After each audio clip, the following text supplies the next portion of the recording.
few of us like this. Me and my wife never slept, we stayed up in line. From the 715 G, you know I've been the guy, trying to re-up, give me that high. Just when you wanna be high for this, be alive for this, get vibes to this.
My war with the postman continues. I sit down. I've been watching Buck Breaking for fucking 3 hours, and they choose the very nanosecond I sit down and get comfy and start playing fucking music. They choose to knock, and then they don't even like come up to deliver the package. I guess they just slipped it into the mailbox or some shit. So.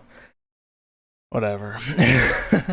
Welcome to season 2, which I'm calling season 2 because number one, I've bought a new microphone. Hopefully now you can hear all of my wonderful nerd voice and its high fidelity audio quality that you deserve. But also, I'm essentially gonna have to start looking at ways to get around the copyright. A huge part of my streams has always been to like find the song that I like that has some kind of value to me as music and share it with people. I really enjoy doing that, and I've been told that I can no longer do that. Normally, if a third party like my podcast feed syndicate tells me that I can't do something, I'll just say go fuck yourself. But of course, we live in Mickey Mouse world, where the United States copyright laws are draconian, restrictive, and retarded. And if I want to share music with people, I have to get explicit permission from a multinational billion-dollar corporation, which has no interest in talking to me about the rights of music. Just to kind of briefly give you an understanding of what I've tried to do since getting these DMCAs for music in my podcast feed, which I didn't even think that they went through and scanned podcast feeds for copyrighted music. Well, silly me. I tried contacting this organization called ASCAP. And ASCAP and BIM are the two major copyright like royalty corporations. And basically what they do, when a radio show plays a song or a TV show plays a song, they pay pennies for the play of that song to that corporation. Well, I emailed this fucking company and I'm like, hey, I'll pay you $10 per song if you let me play them and archive those songs to my podcast feed, which is more than what they would get on commission for, playing it on TV or radio. And they say, sorry, we don't deal with podcasts or YouTubers. We only deal with radio companies and shit. I'm like, okay, well, or like when you go to like a restaurant and you sit down and there's like these tracks of music, like that's paid for through ASCAP and shit. So they say you have to contact the publisher. So I legit spent an entire weekend figuring out how to contact the publishers that own these songs that I want to play. And like, for instance, I played Fountains of Wayne Too Cool for School, and I wondered, why doesn't this one have content ID? And I looked it up. Too Cool for School was produced for Scary Movie. And I thought that maybe Scary Movie owned it, and that's why it wasn't under Content ID. But then I looked it up, and it's actually owned by 4 different publishing companies in 2000. And then over time, it was bought up by UMG and Sony. So now UMG and Sony own it 50-50. Well, that's not a majority. So if you want to play Too Cool for School legally, a 20-year-old song by Fountains of Wayne, you have to get the permission of both UMG and Sony.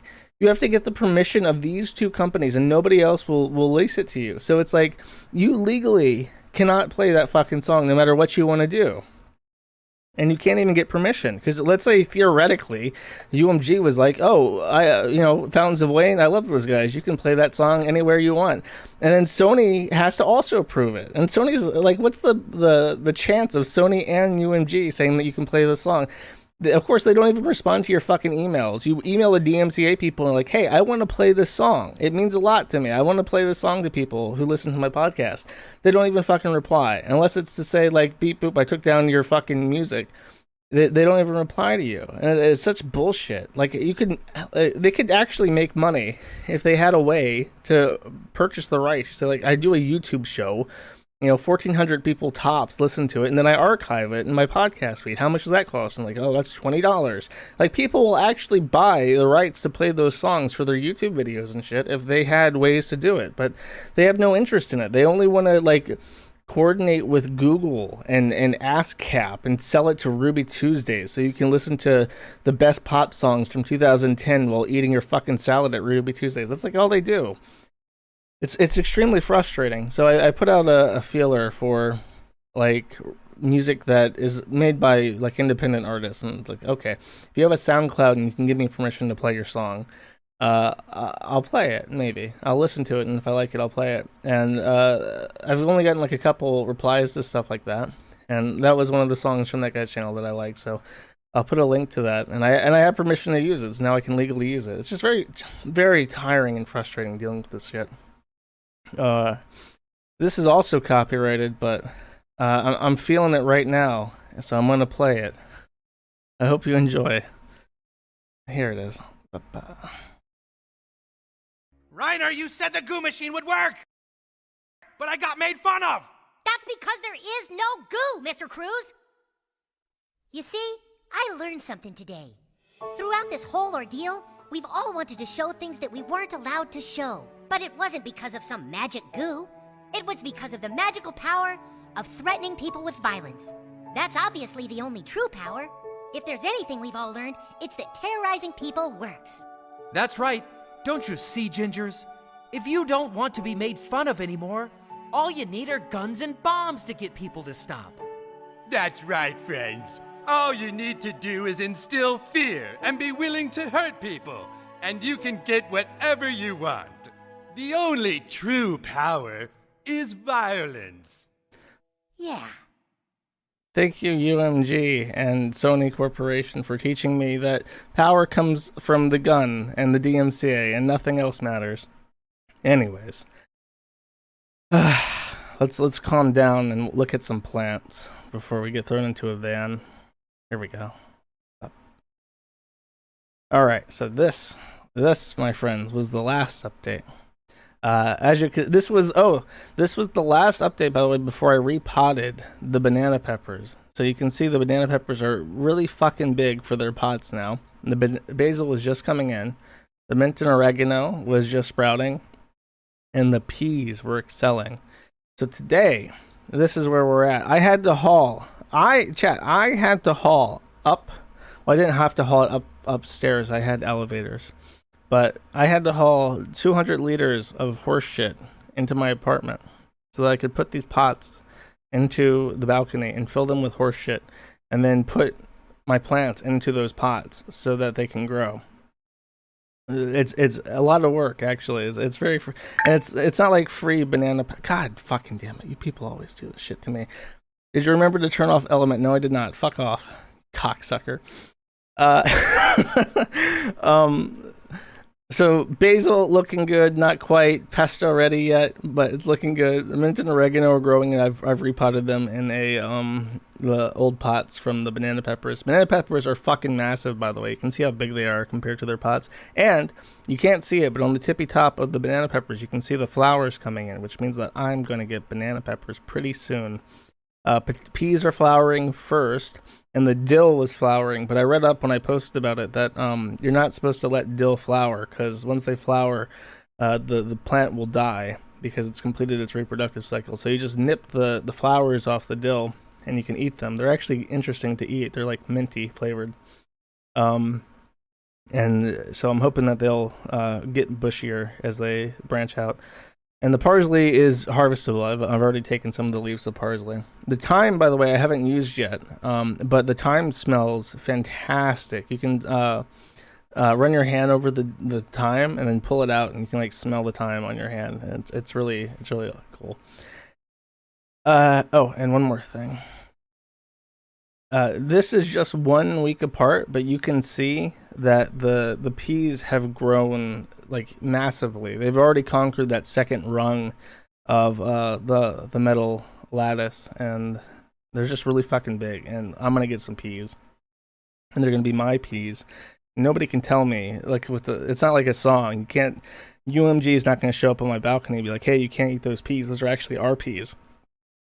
I can eat those peas, and nobody can tell me that I can't. All right. So I'll put this to chat, by the way, and we're gonna have some chat interaction this stream. This stream's gonna be 47 hours long because I have so much to talk about. But do you guys want grow bud? No, I'm not gonna grow wheat. That's degenerate. Helper crow. That is degenerate. Would you guys rather hear about frenemies or dream before I get into buck breaking? I'm going to talk about both, but we'll get some orders here. Dream before frenemies? That's a bad choice. The fucking frenemy shit's more interesting. But you guys think like, ew, Trisha Paytas, Ethan Klein. I don't want to hear about that. So here's dream. I'm just gonna call it.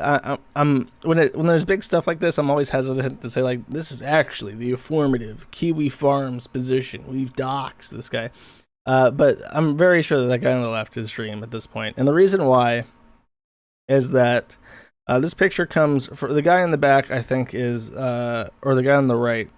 It's one of them is his coach from soccer from 2016. And one of them is definitely Dream's father. And there's a picture of Dream as a kid, which I'll pull up on this document. Top left, I want to say, oh no, that's a picture of him from a Twitter profile a while ago. But there's like a picture of him as a kid that he posted on Twitter of his own volition. He put it out there and said, "This is me as a kid, everybody." And if you compare that picture to the picture of the adult, or 2016, I don't know how old he was then, but if you compare that picture to him, it looks just like him. That account, by the way, and the kid in the Twitter picture looks exactly like him. And if you compare the Twitter picture, on the Twitter account with that picture on the top left, that's like a halfway point between him as a kid and him as an adult. He, for whatever reason, posted his own IP address information on his Twitter account, and it's the same city that we know Dream lives in. So he confirms that his name is Clayton, which is the name of Dream. His email address matches up, his email address is the account used for one of his Reddit accounts. His backup for that Yahoo email address, which he used to register, which has his name on it, the what's it called? The restoration email address, like when you're trying to get back into an email address account and you have to use another email address to get like a confirmation code. That backup email address is from dream.is. So it is. Oh, here we go. Oh, he's wrestling an alligator. The fuck? I didn't realize that he was a gator hunter. Here, I'll throw this up so that we can get a halfway point. Like, if you compare that to this, he has the like exact same like weird asymmetrical face. It's a fucking dead ringer. That has to be him. And that kid right there looks like the halfway point between kid Dream, adult Dream, and him. But we know that kid looks like that kid who looks like that guy. And the backup email address used for this email account, which has his fucking name in it, is Dream. So that's his email address for sure. And he what's weird is that he's denying it now. He's like still denying it and saying, "Oh, that's not me." And I feel so bad for this random guy that people are bullying. And it's like, you know, there are ways that you can take this and you can use it to your advantage. Like he's a millionaire, he's a multi-millionaire. Here's what you do to make, like another 20 million followers on YouTube is you like commit openly to like a weight loss thing. The issue with that is that it takes real work. Even if you hire like someone to train you, you still have to put in the effort. You have to eat right. But he could legitimately hire a personal trainer, and he could hire a private chef to like make sure that his calories and his exercise, and he could drop the weight. And like a couple years, people would fucking love that. It would be great content. But he's like insecure about it, and he doesn't want, after years and years of hyping up his face reveal and all these. Probably, you know what it is probably the attention from the girls. He probably gets a ton of attention from girls, and he loves that attention, and he knows that if he came out as this fat dork, like, a bunch of people who are attractive to him would stop talking to him, or stop trying to hit on him, right? So, he's got, like, insecurities and shit, and I get it, but I'm still gonna make fun of him for it, because he's made this a huge ordeal. Kind of like someone else, by the way. Someone pointed this out. There was another streamer or YouTuber person called Cryotic, who was like a fat ginger who looked like the nerd from The Simpsons. And I think that's where Dream stole like his whole aesthetic from. This like green hoodie mask thing going on, and even like his avatar and shit. So there is obviously like a thing here. Like if you're like a fat nerd and you don't want to be known as a fat nerd, you make yourself into like a green hoodie twink with like a mask that looks like that thing from Nier. Like I forget his name. He's like a weird guy. He's got like a moon face, and he's from Nier Automata, from the other games or whatever. Anyways, Emil, that's right. Looks like a meal. Make your avatar a meal if you're like a fat nerd. People will never guess. People will never know. Anyways.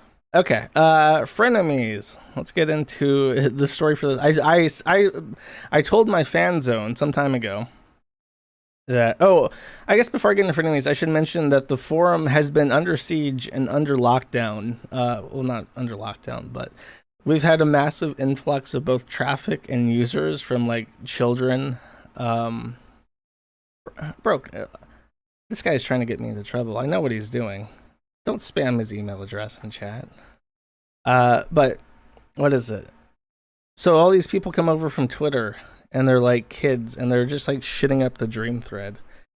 And it's like a full-time job trying to deal with all these people who are I don't know. I don't think it's intentional. It's just like little kids, and you can tell they're little kids because they get like irrationally angry. It's like this is just like a fat silly guy. Why do you have to be angry about it?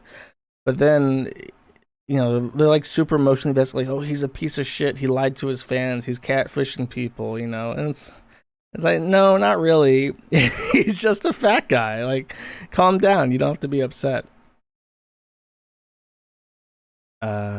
Yeah, the site's been swamped with that kind of shit. So I've been trying to sweep it up, trying to janny. I've been janning as hard as I can. It's kind of eaten into my time to prepare for the stream, which is why I've had to spend so much time today looking at buck breaking and Evidence.zip. I don't even know if we're gonna get into Evidence.zip because I'll watch through the Tariq Nasheed stuff, and if it takes it.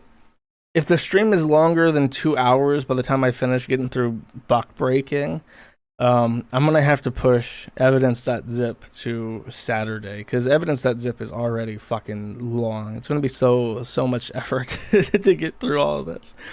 What have I done? Okay, so Frenemies. I suggested to people a while ago that they watch Frenemies, and because it is two very, very unlikable people trying to sit together and make money, and that's all it is. Trisha Paytas is like an emotionally, mentally unstable person. She's probably never been stable her entire life. She was a former prostitute. She does OnlyFans. That's like her main source of income. She's a top 1 creator. She does all this weird body mod shit. She just looks so unnatural. She barely looks human anymore. Which saying that is a violation of terms of service on YouTube. So she's definitely still a human. I do not mean to imply in any way that Trisha Paytas is not a human being like me or you or anyone else. I'm just saying that she doesn't look like it.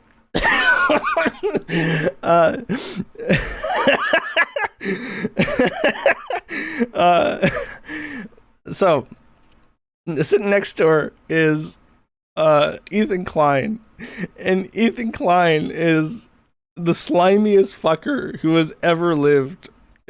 She is here, you know what? I really shouldn't put up a picture of Trisha Paytas. This is what Trisha Paytas.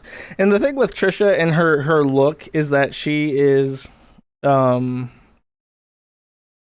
she did like the lip fillers and stuff, and I think she's probably gotten like a nose job and stuff, and it's just like, what? And she's gotten like huge boob implants. I think she's gotten implants, and then she gets liposuction. And when you get liposuction where you have the most fat and where you want it to be removed. So in the case of women who are big, what they usually want to do is take fat out of their gut but leave fat on their butt, right? Because they want to look like they have a big figure. But in Trisha Paytas' case, if she was naturally just her size and she wasn't taking fat out of her body artificially, she would probably be, like over 300 pounds. So she has really fat arms.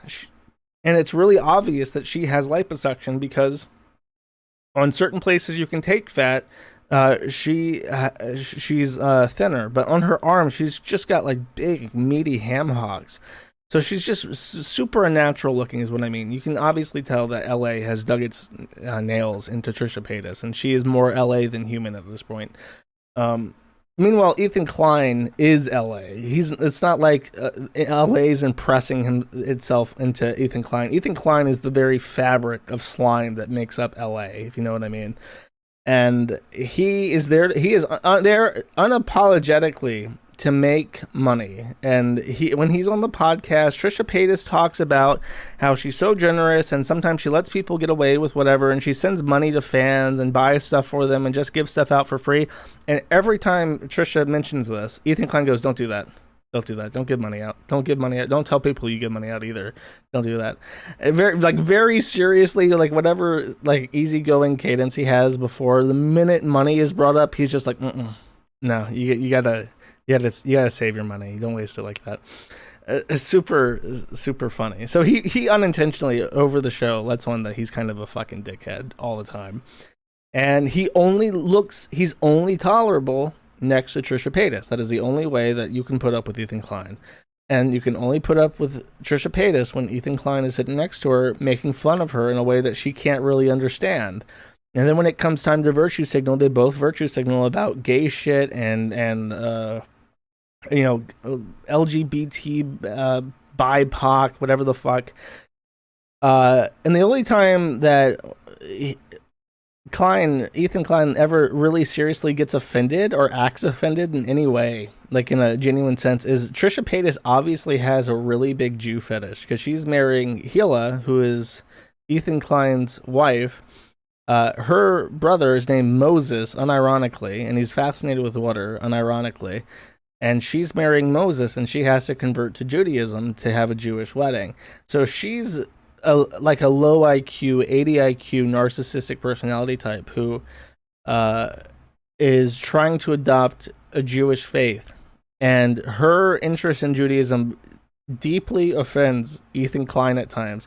And their conversation about Judaism is just fucking hysterical. Like, because she'll bring up Israel, and Ethan Klein really fucking hates Israel, and he's like a Reformed Jew, and Orthodox Jews don't like Reformed Jews, and all this shit. And it's just it's so telling and fascinating when they aren't like just ripping on other people, which is the majority of the show. The majority of the show is like cancel culture as a podcast form, because they get together and say, this YouTuber is trash, this YouTuber sexually assaulted people, this YouTuber should be fired, and then they get banned from YouTube. And I always like to pretend that Frenemies and the H3 like podcast is just like Susan Stasi. She says, we have this white male and we need to get rid of this white male from our YouTube platform, but he's got like 20 million subscribers. What can we do? And then Ethan's like, don't worry about it. We'll put him on blast. We'll put him on Frenemies and H3, and we'll put him out as like a sex pest and shit. And then you can ban him because he's like a sex pest. And it happens over and over again. I'm 100% sure that this is a formal arrangement that they have worked out between them, where Susan will tell him all he needs to know about how to bypass YouTube shit and get the most money out of the platform, and he'll help get rid of unwanted, undesirable people on YouTube. Oh yeah, here. This is exactly.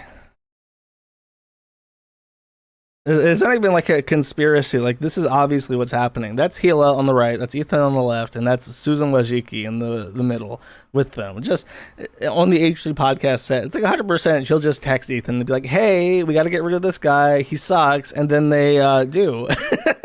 You know what I mean? Like, of course they do. It's economic for both of them. It's mutually beneficial. Why would they not? So, complete fucking sleazeballs is my point. And what happened with the podcast recently is that basically Trisha has a meltdown every so often.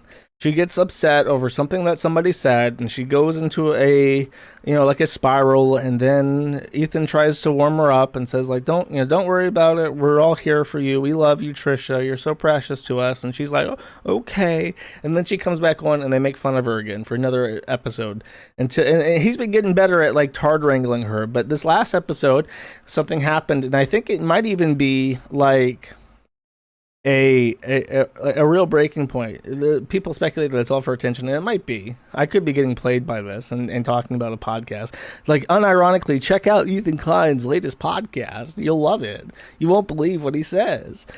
But I just feel with this, because what's happened is that Ethan hired a bunch of new people for the Frenemies podcast, and because he already has H3, he already has a bunch of people that he wants to hire, right? And he has people that he can hire twice.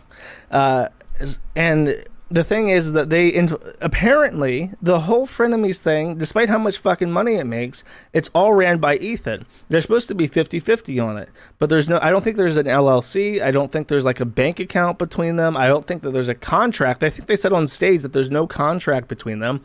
So the way that it works is all the money that Frenemies makes, they split 50-50. And then anything else, like the YouTube highlights channel, which gets millions of views, that AdSense goes to Ethan Klein directly, and he promises that it just gets reinvested into the set, but there's no contract or anything. So really, in every way, shape, and form, Ethan Klein and H3 control Frenemies, and Trisha has no actual business stake in the Frenemies, despite the fact that she's the content creator. Ethan Klein just bounces off of her, figuratively, and that's the show.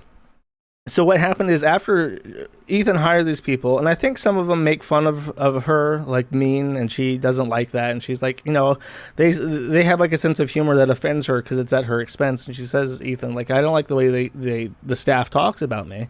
And then he hires more people who make fun of her. And she's like, why didn't you talk to me about this first? I wanted to be involved in the discussion of who we pick. So then Ethan, in his announcement about the podcast being dissolved, tells everyone she wanted everyone fired. She wanted me to fire absolutely everyone. And that's, I said, I have to stand up for my staff. And it's like, you know, I don't want to fire everyone. I think she was being unreasonable, and that's that. And Trisha's like, I didn't want anyone fired. I just wanted to be involved in the staff selection process beyond, you know, beyond just, here it is. Here's the new hiree. Hope you like it, because you don't get a say in it. She literally said, see, I don't know. I can believe that either of them are lying, is the thing. She is very, very affirmative that she did not want them all fired. I will defend Trisha over Ethan. She tried to fire the 6 million employees. So it could be true. It could be true. But she claims she did not want to fire them. She just wanted to be involved. And then I think what happened after that is because she realized she doesn't actually have a say in any of this. Ethan does whatever the fuck she wants. She has no idea what's going on, and then she brings up money again. And they've argued about this before, where she's like, you know, why do you get all the money from the highlights channel? And he's like, that's like a pittance. Why are you? That's like, you know, a couple $100. Why do you care about that? That's nothing. But now the highlights channel gets a ton of money because their podcast is fucking massive. And she's like, so about that highlights channel AdSense revenue, and I think what happened is that Ethan realized he was going to be losing money at this point. Either he was going to have to enter into a formal structure with a contract where everything was 50-50. All money from the podcast went to a single bank account that they could both audit at any time. You know, that would be the arrangement. Or and he couldn't hire his own people and give kickbacks to all his friends in Hollywood and shit. It would have to be people that Trisha liked. And he thought, like, okay, I'm either losing money to this bitch this way, or I'm losing money by canceling the show, and she doesn't get shit for it. And I think he chose the second. I think he would rather just completely kill it than give Trisha 50-50 like they were supposed to have in the beginning. I think that's what's happened. Maybe I'm wrong, but that's how I get it, and we'll never know the truth because it's a he said, she said type thing. Okay. He only needs the ad read for OnlyFans. Yeah, that's true. I talked about this one on Twitter. I'll actually bring this up because I like to bring this up a lot because it really grosses me out, and I want people to share my pain in this matter.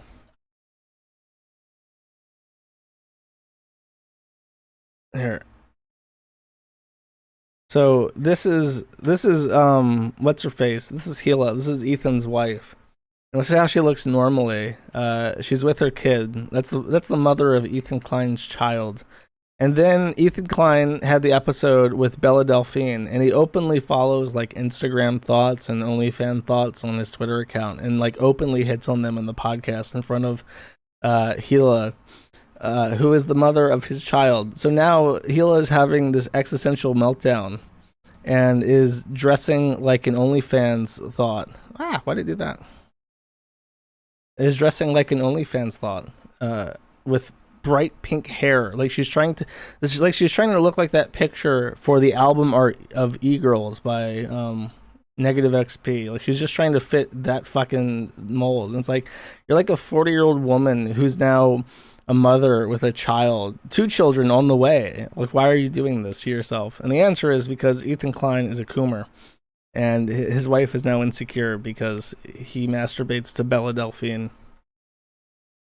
Very sad, chat. Now, let's talk about buck breaking. Buck breaking is a fine white tradition going back hundreds of years now, where you round up your biggest bucks and you sit them out in front of the other negros and you break them. You break them any way you can. And there ain't no shame in breaking a buck because it ain't gay if they're the bottom. You understand? So Tariq Nasheed, in his infinite wisdom, put out this fucking video, this 2-hour-long documentary about how slavery was actually about sexually raping black men and how we have to rape them back now. Now I realize this is a movie, and I can't play a movie on YouTube without copyright issues. So we'll be watching this in fair use buck vision to make sure that we 100% comply with fair use law. And I have some timestamps. I tried to get through.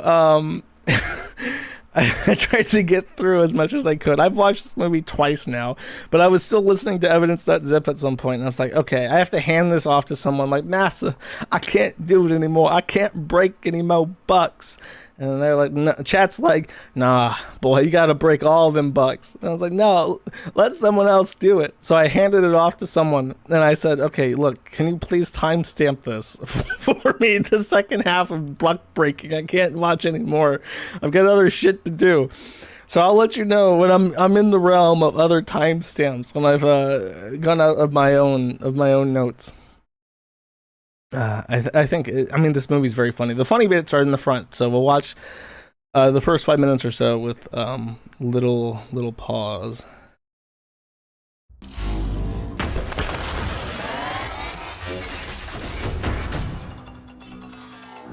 King Flex, Tariq Nasheed himself fucking produced this. So this is a true and honest Kang Vision, King Flex work. Let me know if it's too quiet or too loud. When we talk about buck breaking, we have to understand that buck breaking is a show of power. It's a show of dominance. So we can't talk about buck breaking without talking about power.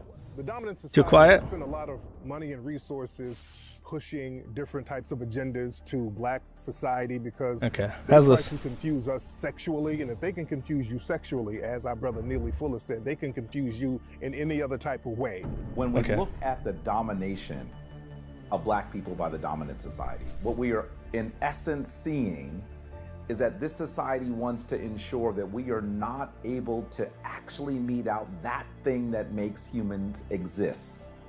That thing said, by the way, all Black Lives Matter, and that's a huge thing. Is that this movie is simultaneously variantly anti-gay, homophobic, and also very anti saying that black people are anti-gay. It's a weird thing.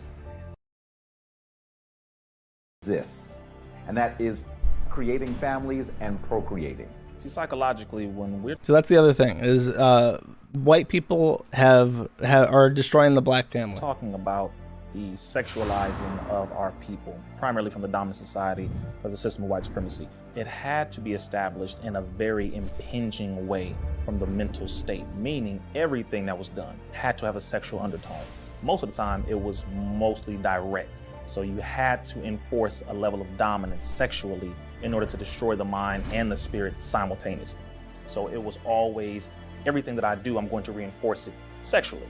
Everything that I say, I'm going to reinforce it sexually. Everything that I am going to manipulate and use on you has to be done sexually in order for you to understand that you are controlled. You are my... So he's saying that back in the plantation days, they had to buck break in order to make sure black people were compliant. And now they juxtapose it with this black teenager writhing around on the ground and 3 police officers trying to detain him as being modern day buck breaking, gone sexual. Slave, you are beneath me in every single way, shape, and form.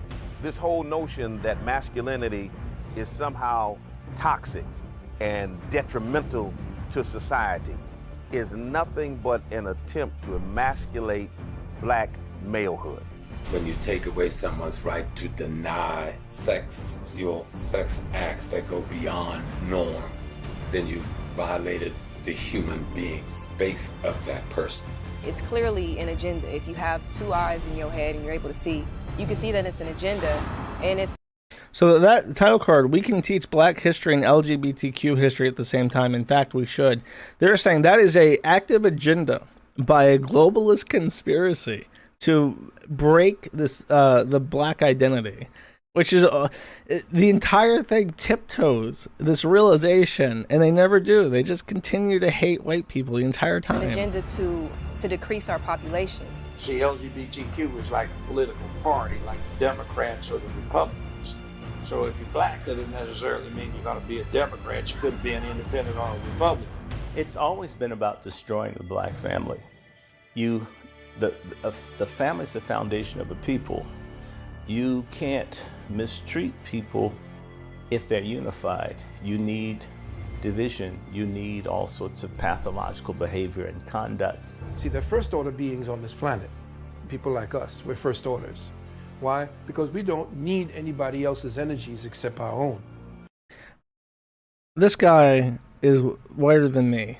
I will, for the moment, I will put this back into color so that you can see how fucking white this man is. He is the pastiest motherfucker on the planet. I don't know why he's in this documentary. I don't know what the fuck his 53andMe said, but that is not a white man. I don't give a fuck what you say. But second order entities need to feed on you because they don't have a direct connection to the One Most High. The heterosexual black male is last on the pecking order here in America. If you're just a heterosexual black man, how are you gonna beat the case? Because when you show up to court, when you show up to the job interview, when you show up to wherever, you coming in here as a heterosexual black man, you have no power. When Mark Twain confessed that we white people ground the manhood out of the... I forgot how great that picture was. That's literally just a black man screaming and being ground into burger. They grow. Why ground the manhood out of the nigga? Because it's black masculinity that most exposes the fraud of white masculinity.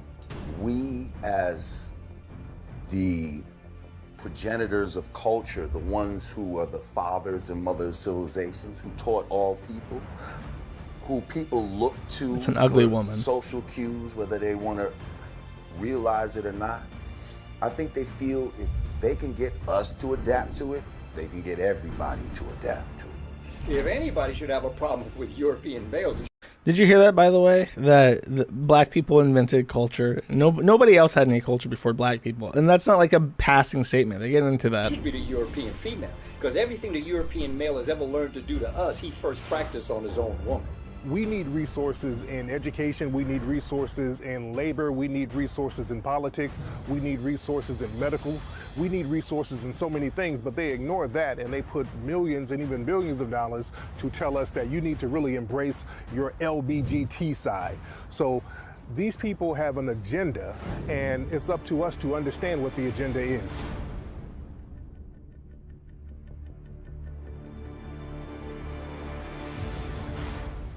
So there we are. We're now at the title card. Buck breaking. 4.5 minutes in.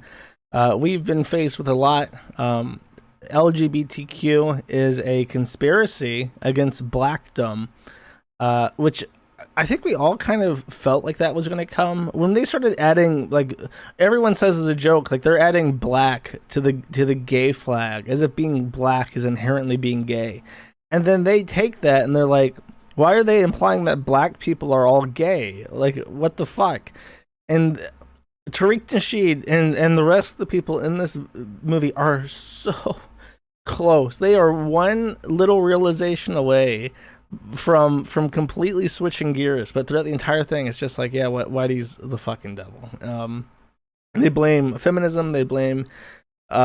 oh god, fuck it, I'll just play through. I'm gonna be here forever if I try to summarize this shit. It never stops, by the way. There's no breaks. It's just like dramatic music cutting between people saying crazy shit for 2 hours straight. So definitely watch it if you're at all curious. 8. I'm gonna have to find some way to get comfy so I can see my notes. 8:39. It's a critical element of white male masculinity. So the very concept of white masculinity is predicated upon the ability to sodomize, to have. A human being is only as great or as worse as his or her environment. In an ice age, where you are dealing with these temperatures, your babies are freezing in your arms to death. No mercy. And so they have this mentality of just a viciousness because they are reflecting their environment.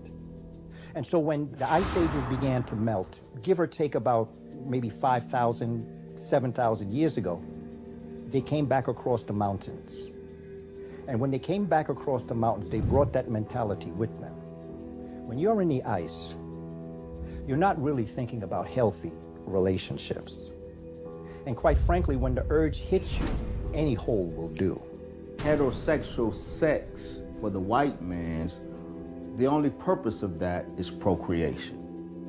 In fact, sex with a woman was a necessary evil to white folks. For pleasure, homosexual sex is preferred. Okay, so here we have talking point number one.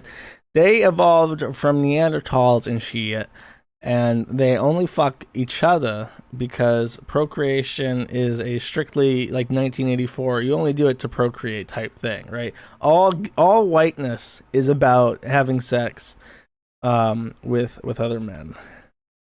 So black people have to rise above that. Extremely small penises. I think that we have to recognize that in some ways they are trying to... When we see all of the statues of naked Greeks and Romans with their extremely small penises, I think that we have to recognize that in some ways they are trying to emulate the African comfort with our bodies, but because this is not something that is native to their cultural norm, it begins to be misshapen. What man from what ethnic group can stand up against a black man toe to toe in manhood? Nobody. Especially the European, who is at the bottom of the totem pole when it comes to genetic stability. So, I don't know. I think Asians have smaller penises. I think Indians have the smallest penis, actually. But it's Huare who has the smallest penis and is inherently jealous of black people. By the way, it took, on my note, it took 10 minutes and 40 seconds to get to my dick. Of buck breaking, the castration of black males and turning them into eunuchs began to happen on a regular basis. They said the eunuchs would be sometimes so close to the king that they would get so much information. So they'd castrate them so that they couldn't start their own dynasties. Okay, they couldn't go out and now impregnate somebody with this knowledge, this king knowledge. They would. That's one of the best lines in the entire movie. This guy is just like a rapper or something. Oh my god. He looks in that pose, he looks like, I can't say it. That would be saying that he looks less than human. I can't say it. I'll be banned from everything. But he doesn't, okay. You know what I mean, though.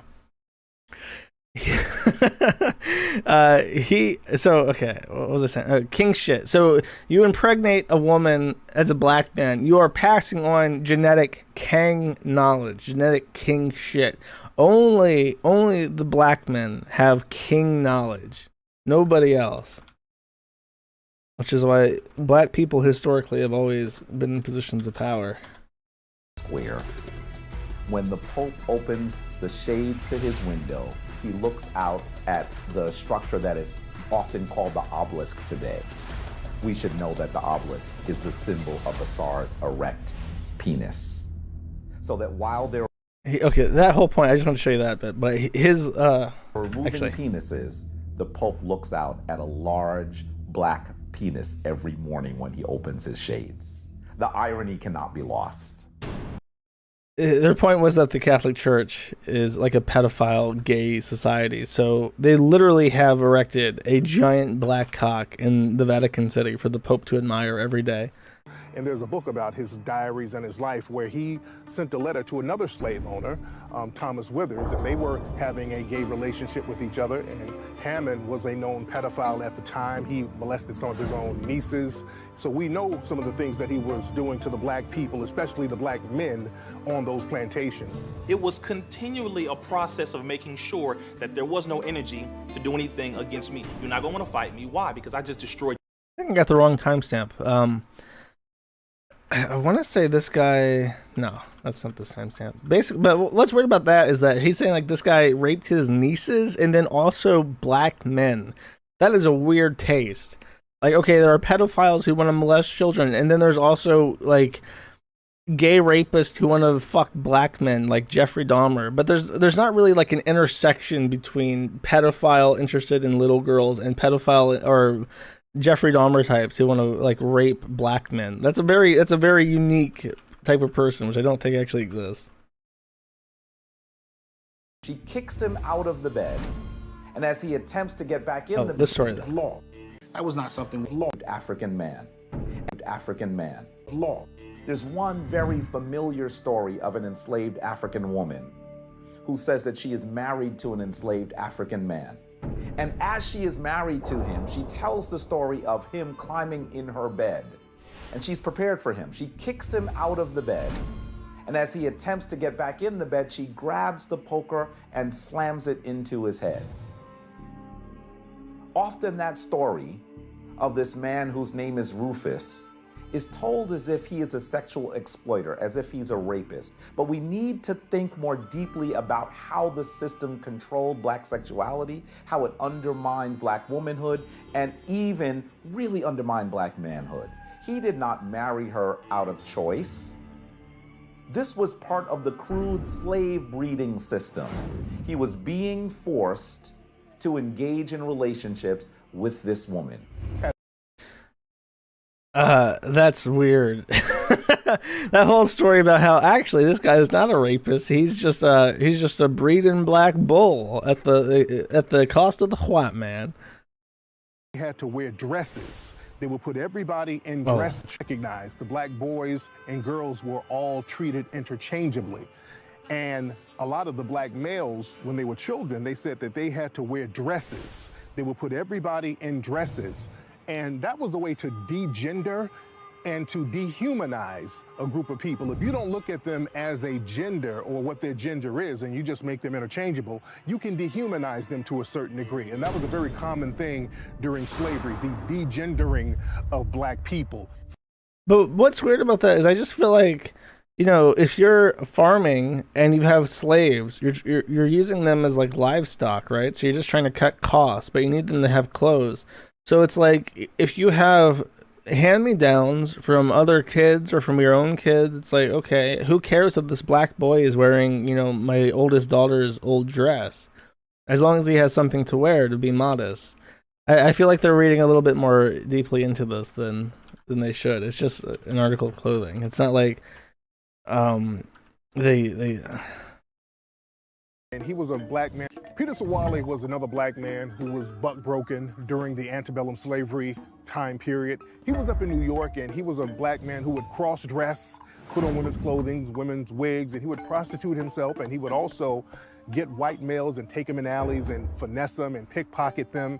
And he went to trial out there. There was another infamous case with him. A lot of his victims didn't want to come forward because they were embarrassed to find out that the person who finessed them and robbed them was a black man pretending to be a woman.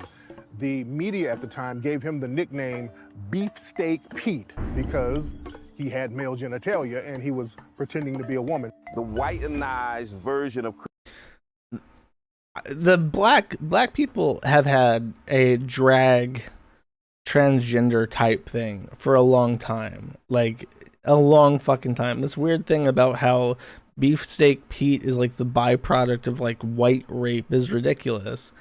Because the whole jailhouse mentality that they're blaming on white people is uniquely black. I think white people look at gay relations as being gay, and only bottoms are gay is like a black thing, which is why you've had people like that, like, because they take the role as like the bottom to take like the blame of being gay in like the black society.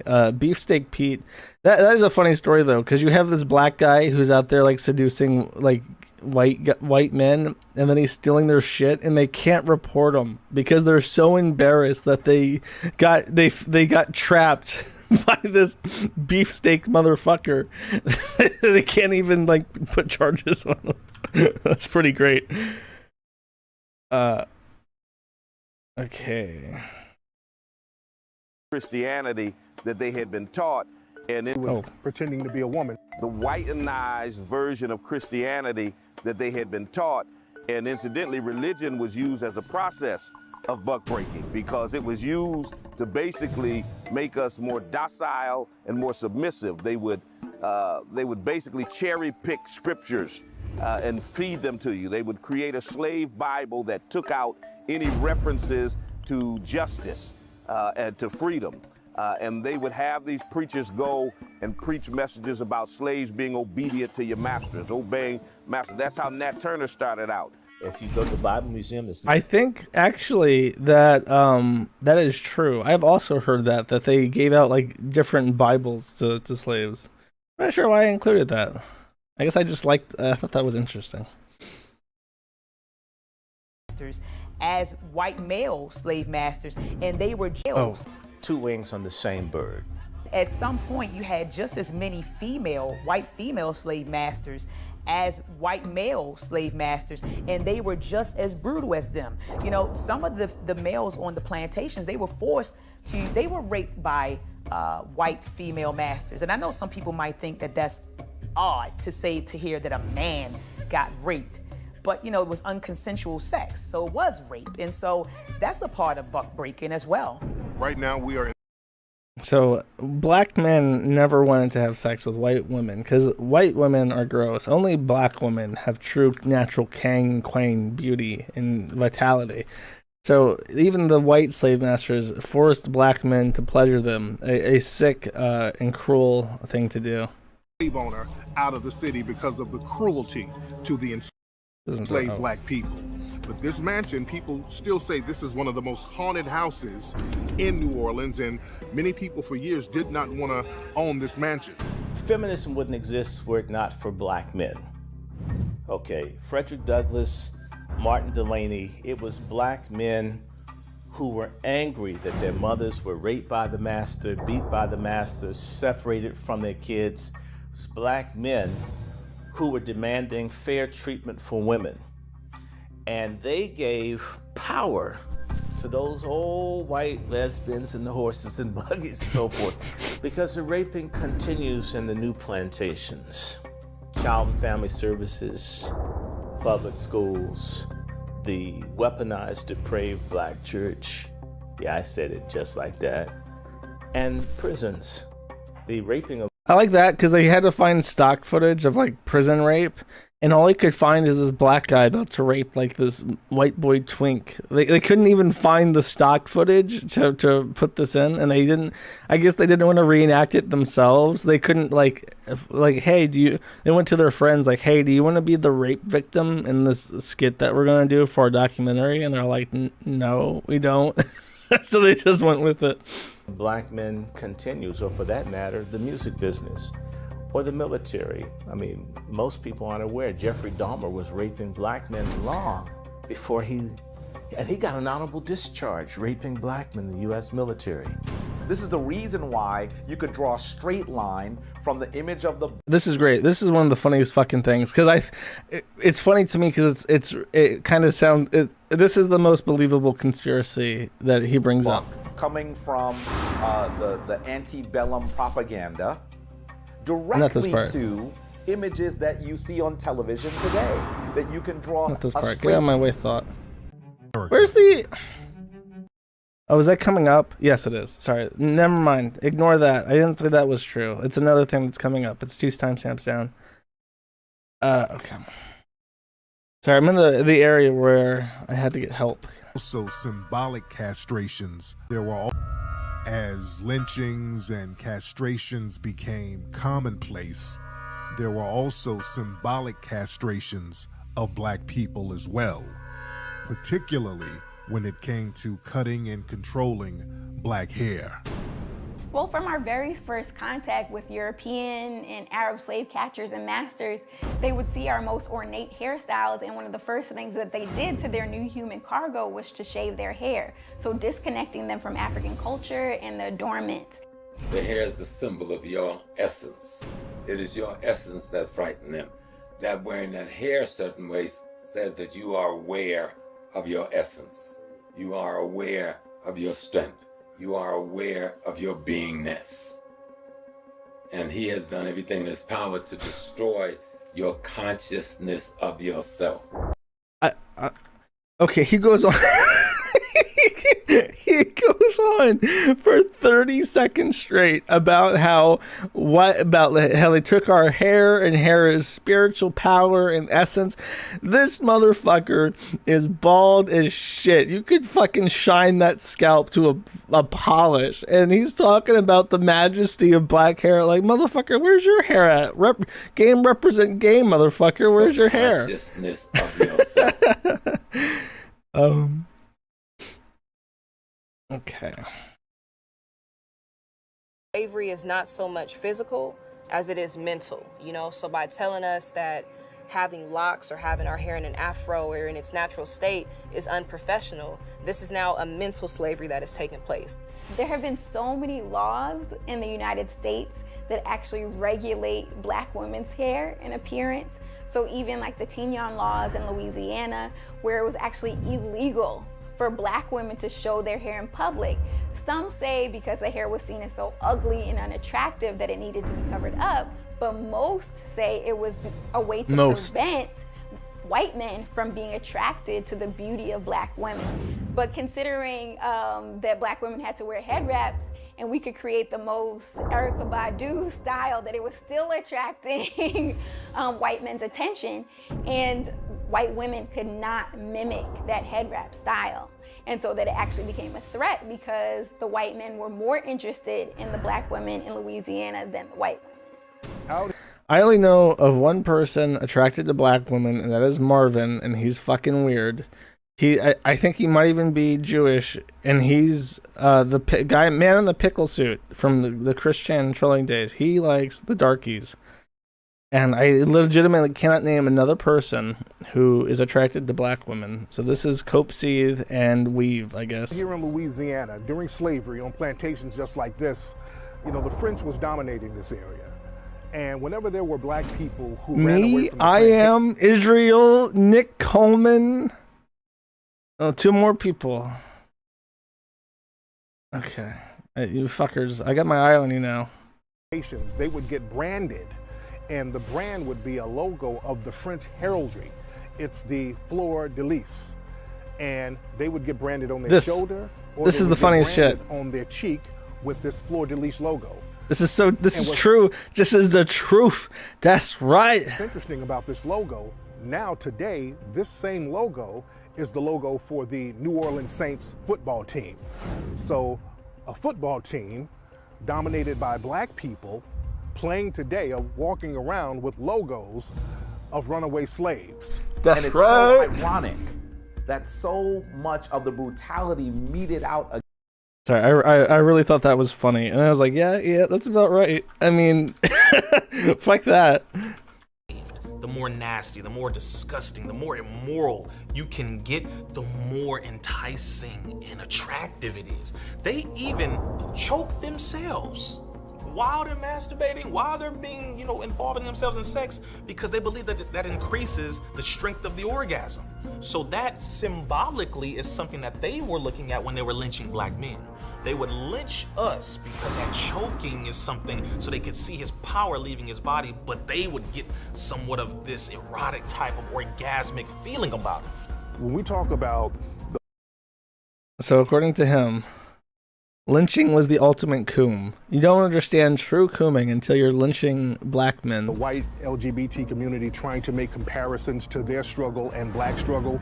The white LGBT community, they've never had a comparative struggle. In fact, their whiteness has always saved them, whereas the Black LGBT people, they've always been punished. So there has never been a comparative struggle. As a LGBT... Oh, sorry, I was at the wrong timestamp. This is fun. This next bit. Harass Hitler and all his crew. Yeah, there's a documentary or a book called Pink Swastika. Check it out. It's all about pederasty and the whole Hitler Youth and all of that. That's where they were getting them from and all of that. And all Ava Braun and all of those were just beards. Robert Baden-Powell, who was an officer with the British... I just really love that here, this is a professional documentary. It's got money behind it. And it's like, there was this book that talked about the thing that I'm talking about now. Go check it out. Like, motherfucker, I'm watching a documentary. Why don't you tell me a little bit more about this very serious accusation that supports your point? Why do I have to go read this fucking book? Boy Scouts. And the Boy Scouts were put together to be a white supremacist nationalist organization to teach white boys about the importance of white nationalism. In fact, the Boy Scouts influenced Hitler's youth. So if you're controlling the media and you're displaying Black males in an effeminate manner, it's still showing the dominance and the power of European men. Think about this. I can make him put on a dress. And that's what they do. Did you notice in Hollywood, you know, it seems like you can't get to the next level unless you put on a dress. There was a scene where I read. Here, I'll just show you this. I was worried about coming. I was like, yo, well, counting on me. Struggle of. Oh, that guy. I like this part, but it's not succinct. He basically says like, there was a phase where they were like Kanye West and people were putting on dresses in their stage performances, and they tried to get him to wear a dress, and he's like, "Go fuck yourself!" And all y'all are fucking gay, and it stopped the trend apparently when he did that, which is pretty funny. Say on one hand, they stand on a soapbox and say black men are missing in the lives of their children, and they're missing in the home. And the reason we have so much crime among black men is because of the absence of black male role models. But then on the other hand, when black men stand up as men, then they say that we're toxic and we're detrimental to society. You can't have it both ways. Okay, so point A, levied against them. Black fatherlessness is like unbelievable. I want to say, like, in recent numbers, the number of black children who grow up not knowing their father is like 80%. It's like 50% don't even know who the father fucking is. And then like another 30% know, but they have no participation in their life. So it's like a completely and totally destroyed family structure in the black community. So that's the point. That's what he says. But then he says that counterpoint, when thugs get around, and this is the stock photo that they chose. This is a black guy wearing a gas mask with like a assault rifle, and the other guy has an assault rifle and then like a bandana, and that guy has a baseball bat and a pistol. He's the least well equipped. He must not be like a level 3 thug yet. He's like a level 2, maybe a level 1 even. Brought his own baseball bat. But it's like, this is not like masculinity is not like being a drug pusher or like a gangbanger, you know. But I kind of understand vaguely what he says. I really think that a lot of the reason why gangs are so predominant with like black people specifically is that when you grow up without a father figure, you naturally yearn for like a kind of fraternity, right? Like a club. So they get scooped up by like older guys who are like, hey, you want to help us mule some fucking drugs? We'll pay you money and you'll get to hang out with us and it'll be cool. And they're like, okay, sure. And that's how they get into a gang. I really think that's true. And if they had fathers who said, don't get into gangs, we'll go fishing instead, they would not join the gangs. That is my hypothesis. So I kind of understand what he's saying, but he's framing it in like a retarded fucking way. Where it's like, we should be allowed to be in drug cartels because that's masculinity. And if you disagree with that, you're a feminist, soy boy, white supremacist. There has been no one, they want to put a black face to everything. And the reality is, there has been no one who has been more tolerant and supportive of homosexuals than black people. You hear that? So we heard earlier, I've timestamped this, that gay is a white thing, entirely a white thing. But then here, 49 minutes in, there has been nobody more supportive of black people or of gay people than black people, which is fucking weird. This is talking about the Rainbow Coalition. This part was kind of interesting in that there was like a joinder between like gay rights and black rights like in the 70s, and it was called like the Rainbow Coalition because purely because of the diversity and skin and race between the two organizations fighting for civil rights at the time. But it became known as the Rainbow Coalition, and then from that the rainbow flag was derived, where LGBT basically stole the rainbow from Jeebus and God and made it into like a sodomite symbol. And I guess that's kind of the basis of adding black people into the rainbow, is because of the Rainbow Coalition. But black people are not going to buy that shit. They don't want to be like the second stripes on the gay flag. Anyways, I thought that was interesting. I'd never heard that before. Paris, Rome, London, Liverpool. Oh, that's funny just because Sell a lot of it in Japan, Sydney, Berlin, Berlin cuts to a picture of the Eiffel Tower. I don't know if you guys have ever toured Europe, but definitely check out the Eiffel Tower in Berlin. It's really a sight. London. And these guys don't know how to dance. They just jump up and down, you know, with that offbeat stuff. And they are familiar with the current rap genre, so they don't want to change. Now, why are they interested? Because, like everybody in the industrialized world, there is this LGBTQ influence that has attempted to emasculate them. So when they see the hip-hop gangsta thug rap video, there is all of this masculine imagery that they identify with. So what black youth set is the image all of the world's youth pick up. So I thought it was utterly ridiculous that. So you hear that? Japanese people don't know how to dance. They can't shuck and jive like a black master race can. And all that gay shit is making them seek out masculinity, which I'll grant them that. I'll say it's probably fair that a lot of people like rap music because it's like ultra masculine and everything else is just fucking so gay and nobody cares. Nobody wants to listen to that shit. Michael Bublé sucks dicks, and I would rather listen to like 50 Cent or anybody else than fucking that guy. Or K-pop. Oh my god, I would rather listen to like that mumble rap shit than fucking K-pop. People who listen to K-pop have fucking brain damage and they wear a dress. Black men may have potentially had the right before them, and they were quoted saying that black men, as vile as they are, they're not worthy of the vote. White evangelicalism is nothing but white supremacy in drag. White feminism is nothing but white supremacy in heels. And so many of our sisters have joined with white feminists to try to emasculate black men. And so we have to be able to stand up boldly and strongly and say, listen, I'm a man, and I'm going to stand in my maleness and in my manhood, regardless of what society has to say about it. And we are fighting against oppression, and then here come white women saying, oh, I'm oppressed too. I'm a woman, I'm oppressed. And then they pull black women out of the civil rights movement and turn us against our own men, and we're seeing it happening now. Everybody was protesting Black lives, and then here come white women say, me too. The racist Caucasians start attacking. Black Lives Matter. Well, I was raped. Bitch, this ain't about you.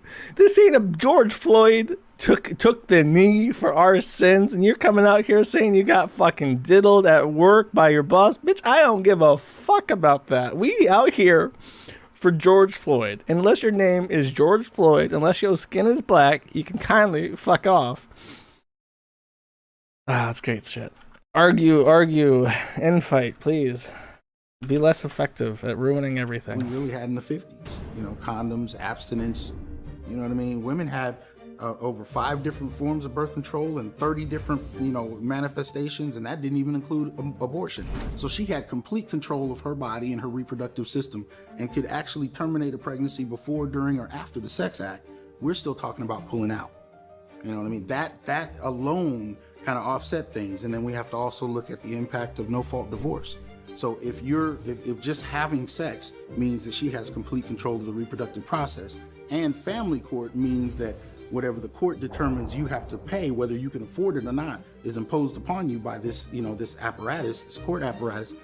All of those kind of things position black men into a very vulnerable state. And it left black men with really one option, and that was a silent protest. And that silent protest was to step back from formal marriage and begin to actually engage in, non-formal kinds of relationships, because there were very few other avenues. So his point there is that black men had no choice because of Hawaii and feminisms. They came in here and they said that we're going to make before conception abortion available to women, and we're going to control the family court against men. And therefore, the only option available to you, Blackie, is to actually not have sex at all, ever. Or to stay out of relationships. Like, you can abandon your family, basically. If you have kids, you can just run away from responsibility, and it's okay because feminisms did it. It's not your fault. That's a bit of a cope there, my friend.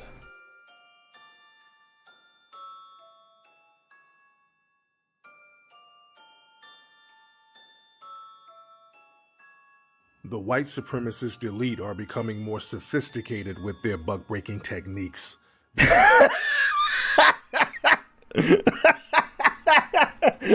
They've been honing that shit for hundreds of years now. They got a whole buck-breaking apparatus. I forgot what was coming at that point. That's okay. So how do I phrase? I'll let it play a bit. I'll think about how I want to phrase what I'm going to say. They're now using more propaganda and media for their sinister agendas. And one way they use this propaganda is to normalize pedophilia. First of all, if you are able to exploit someone's offspring, you are in complete control of those people. Because the one thing that human beings will do worldwide, regardless of where they live, regardless of what country they are in, what municipality they're in, what language they speak, what religion they practice, they will protect their children. So if you are able to exploit children, you have dominance over an entire society. A lot of white aristocrats would have paintings of them with Moorish children who were indentured and enslaved to them. And they would dress these Moorish children up very elaborately, and they would kind of parade them around, and they would do these very expensive paintings with these black Moorish children. They would almost display them like they were pets. And they kind of do that today. You see a lot of white actors and people in Hollywood parading these little black adopted children around, and they dress them up like pets. Charlize Theron, she kind of does that with her black adopted children who were boys, then she turned into girls, so that's another story. But they would get these Moorish... Is that in this case, they will attack them if it's European. But what was interesting is that in this... Actually, this is not... South African boys. Island. Because they know that the European... They will attack them if it's European. But what was interesting is that in this case, Jeff Epstein used to take European girls and bring them to the Caribbean to become part of it. He took them to places that were outside the United States of America, along with the entire crew that was part of that. We hear a lot less about the fact that he literally had a private island that many people called Pedophile Island. Many people called it Pedophile Island. This was no secret. But the reason why he was able to get away with it is because it was actually in the Caribbean. We've heard about young girls of European descent being taken there and raped, but I truly believe that we're going to hear more about people who live there who actually were also exploited. See, there's no value for black women and even less value for black girls. So when are we going to hear about the full story of what was happening there? Jeffrey Epstein was an agent for Mossad. Jeffrey Epstein engaged in what used to be called love traps. His business was love traps for the Mossad, sexual blackmail. So that's why all of these politicians and European royalty. No, he's mentioned the politicians. When he got arrested. And that's why, of course, he was suicided. He was killed in prison. It's all down here. Died in very peculiar circumstances. Go back up. He was being monitored every 45 minutes. He virtually had none of the things that you would need to have in order to commit suicide, yet peculiarly, he was able to commit suicide. I think we should be clear that there are many people who are afraid that he might try to cut a deal. The minute you walk into Jeffrey Epstein's New York mansion, there's this huge painting of President Clinton in the blue Monica Lewinsky dress and that's red pretty weird. heels, I didn't even hear sitting about in a that. chair, giving you this look as if to say, what's done here stays here. Even though high-ranking pedophile rings run by the white supremacist elite are being exposed, People should still be aware of pedophile propaganda that's trickling down. It's so painful. It's you're at the edge of your fucking seat. Like, how do you say it? Say it. How do you not know? And then he just says like the what pedophile. Like, motherfucker, are you retarded? Come on, you were right there. And it makes me wonder if they secretly know, but they can't say it. But it's like, no, that's too optimistic for these fucking people. They don't know. Jeffrey Epstein's white, I guess. Sure, why not? Into the lie. Next one. Okay.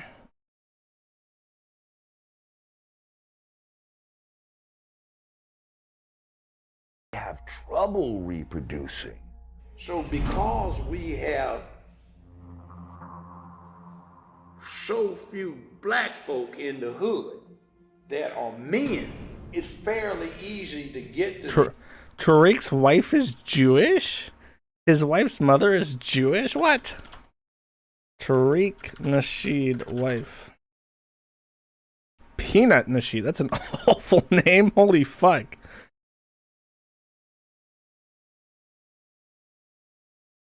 Oh, shit. Be right back, chat. I have to go get the door again.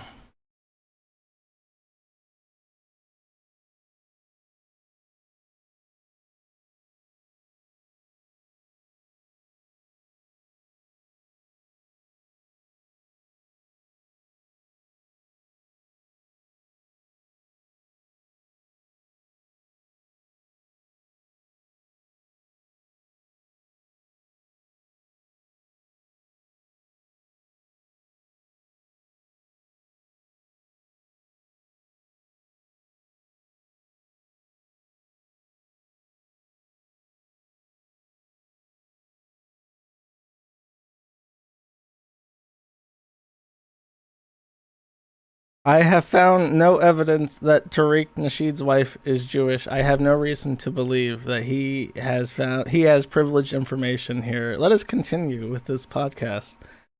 We're watching Buck Breaking. Where the fuck were we? Where's my timestamp? Oh. Here, wait, I skipped the timestamp.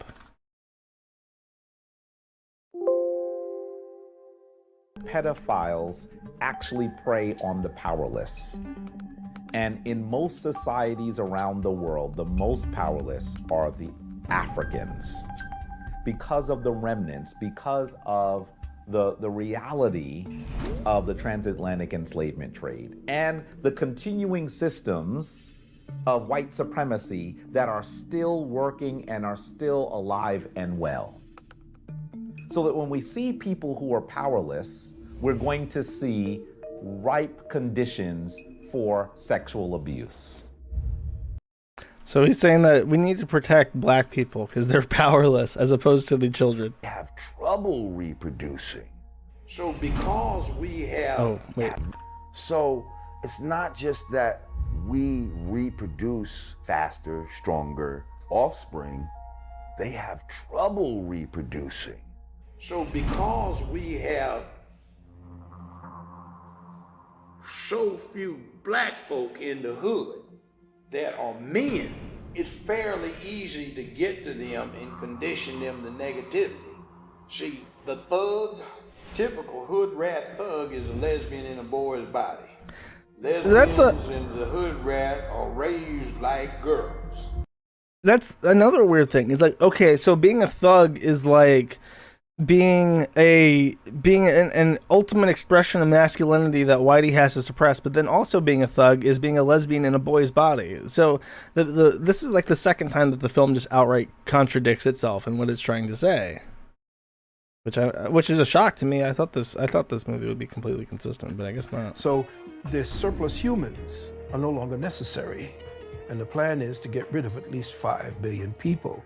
60% of the groceries you would buy at a grocery store, 60% have been bio-infused with soy isolate. Why?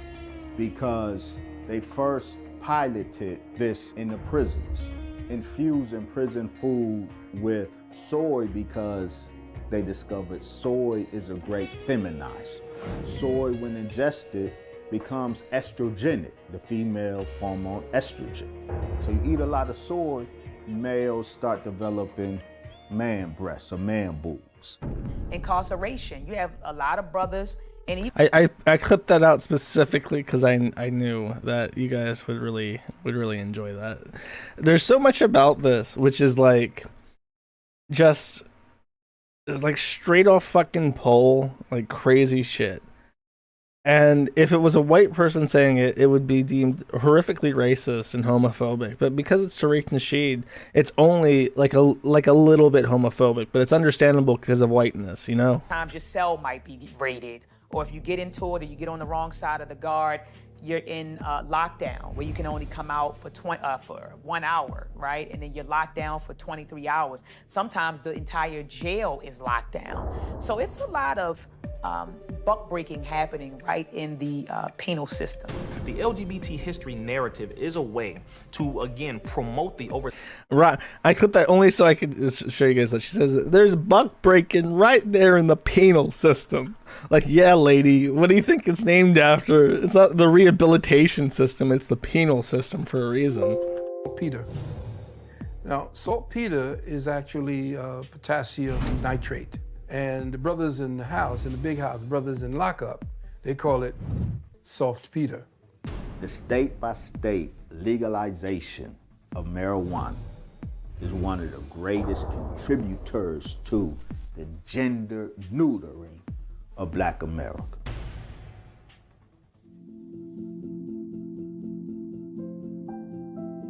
Oh, I think that's it. That's like a wrap. He just says that marijuana makes you gay. I don't know how much you guys buy into that, but I'm not partial to weed. The people that live under me smoke weed every fucking day. So here like multiple times a day. It doesn't matter what day of the week it is. I'm sitting here in my fucking bed and I'm watching buck breaking and shit, and I'm having a good time. And I got my door open because it's hot as fuck because we're getting into, you know, summer months and shit. And I smell weed. And it's like, I can't have my fucking door open blowing the fan on at any time. I'll be asleep. It'll be like 2 a.m. and I'll wake up because I'm smelling weed burning. I'm like, come the fuck on. And I guarantee you those people do nothing. Those people live off the fucking social system here. They do absolutely nothing. They spend their government money on fucking weed. They have no job. They're up at all hours of the day. They work, you know, they're smoking weed at 3 a.m. on work days and shit. It's like, there's no way these people fucking work. I just hate it. And I used to be so pro weed. It was such like a Ron Paul, like, we need to legalize weed, man, type guy. And now I'm just like, I can't fucking stand you people. You're so disgusting. You're so fucking lazy. You have no, like, I used to believe in the inherent value of human life, and now I'm just like, I think we could do better without you because you're shit. And I'm beginning to add more and more people to my shit list of just like, yeah, we don't actually need you around. You don't do anything. You don't actually contribute to this big pot that we live in. You're just a fucking drain. I'm getting there, man. Anyways, the remaining 30 minutes of the film is it's them trying to posit like solutions and shit, and it's just like, we need to restore the family, and they don't really say how. And the other weird thing is that I think that a lot of Black people are still Christian. There's a resurgence of like neo-Islam in America, but so it's not like saying we should all convert to Islam. There's like a lot of Islam people who are talking, I guess. There's like one guy who's like legit named Dr. Islam. Dr. Islam might be Islamic. There's a Muhammad. There's all sorts of people who have like Muslim sounding names, but they kind of diss the church and they call the church like weak and pedophilic. But then they also kind of say like we need strong churches. So I think it's just, I really don't know. I don't know what they're actually advocating. They're saying have Black families, and I guess that's a nice thing to say. Like, we need to, but they don't specifically admonish Black men, and they say like Black men ran away from responsibility, and that's why Black children grow up underprivileged because they don't have the inherent innate benefits of experience that come from having a father mentor in your life. And I'm very thankful that despite being a bastard myself, I had my grandfather around. My grandfather was a hard worker. He's a Vietnam vet. He was a hard ass, and he was probably very racist. Maybe that leaned into me a little bit, but all my work ethic, for what it's worth, it came from him. So that saved me, I guess, from being a Australian femboy programmer. It's just like, I don't know. I feel like the message should be do better. You know, we have like this. We have white systemic racism.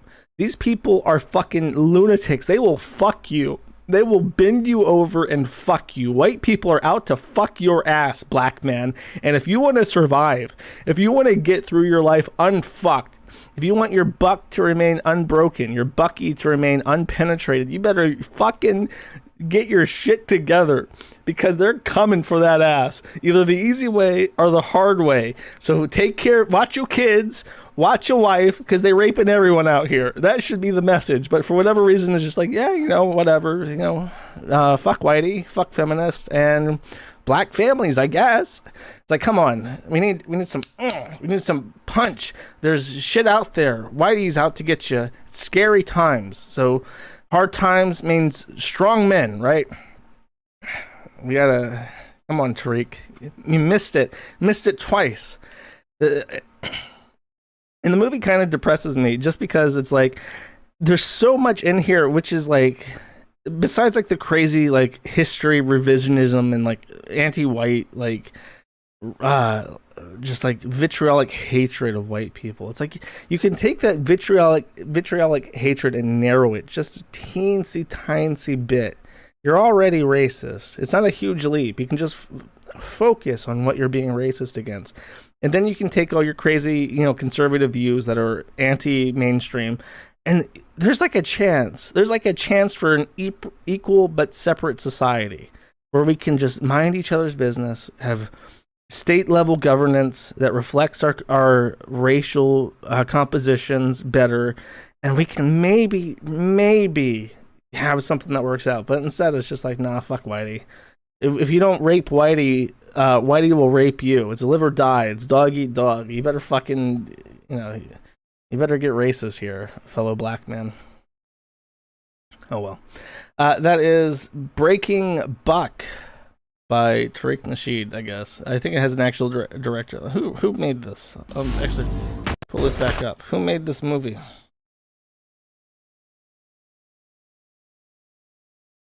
I want the editor. Who's the director? Oh, it is directed by Tariq Nasheed. Everyone clap for Tariq Nasheed. He made this masterpiece, and it's probably the funniest fucking movie made in the last couple years. It's the best movie made since The Joker. Bravo, Tariq. All right, we made good time. It's only been an hour and a half, so now I can spend another 2 hours talking about Evidence.zip. And this is going to be way drier than Buck Breaking. This is nowhere near as funny. I've kind of blown my load, but I knew I wanted to get Buck Breaking out. I feel like I should take a break. Do you guys want to take a pee break? I don't know. We should take a pee break. I'll put a song on. Yeah, that's what I'll do. I'll put a song on. I'll get it copyright straight. You know what? I'll take this. Here's what I'll do. I'll take the song that I'm about to play out of the podcast version, and I'll play it for you guys here. And that will be, and then I'll play a different song at the end. Perfect. This is a kind of topical song. Hopefully you'll enjoy it. Be right back. Hip-hop diet is full of guys who cannot even rap. Facts. Media dividing us by colors, white or black. Facts. If you believe in Jesus, these days Christians get attacked. Facts. If you don't hate police, then everybody thinks you're whack. And everything's so connected. Black Lives Matter got so aggressive. White folks who agree can't support the message. Both sides go to war because they don't respect it. Our social climate from the global tension turned to total violence and a whole depression. We could unify and then I'll go against them, but we let them divide us with votes and elections. Hey, the music we bump, all about shooting guns and doing drugs. Hey, whoa. The things that we want are promoted subliminally through the songs, like you need a fast car, you need designer clothes, you need a rap star to tell you to start popping pills, hit the blunt and go live at the club till you're broke. It's all controlled by the elites, put fake news all over our screens, convincing the right to go fight with the left and distract from the fact it's each other we need. Divided by race and religion, segregated into teams. You a white supremacist. If you're not, I guess you Antifa. Screaming from the rooftops, beat down better. Turn us on each other now, no lives matter. If we do what the news wants, blood gon' splatter. Turn us on each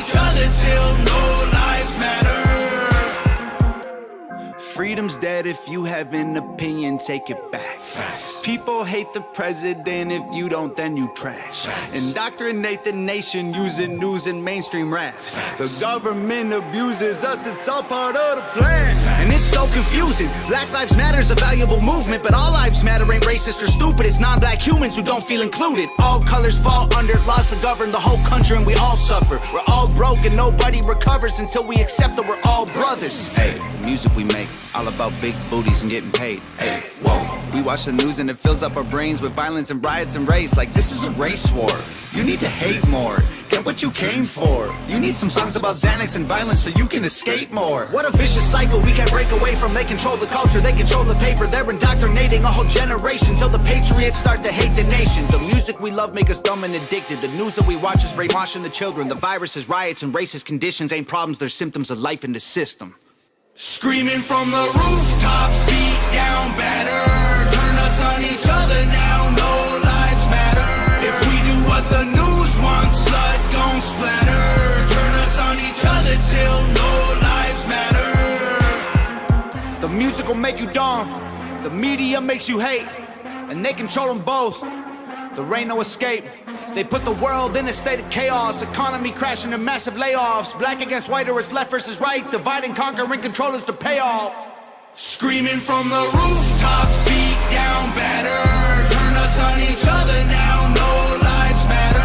If we do what the news wants, blood gon' splatter. Turn us on each other till no lives matter.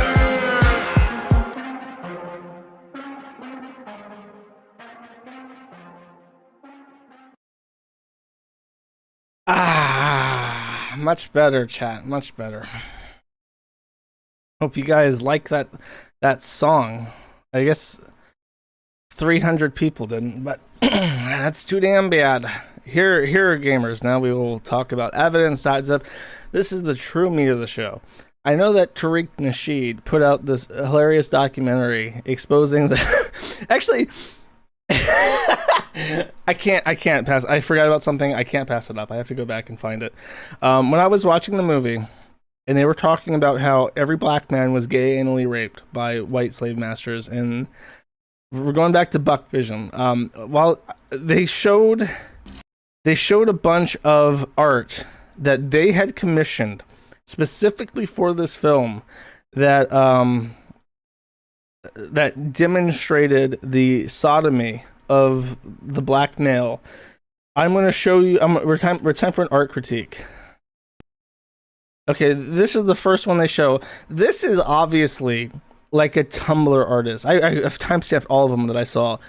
This is like a Tumblr artist, and this is like two Tumblr boys. And I don't know if they made pants that had like a fly that split open like that in the 1800s, but they all show this where it's like, here we have a buck and he's about to be broken by two white gentlemen in front of the house. And the way that it's drawn and like the Tumblr like blush and shit is just very funny to me. There's another one. There's many more actually. Here we have this one.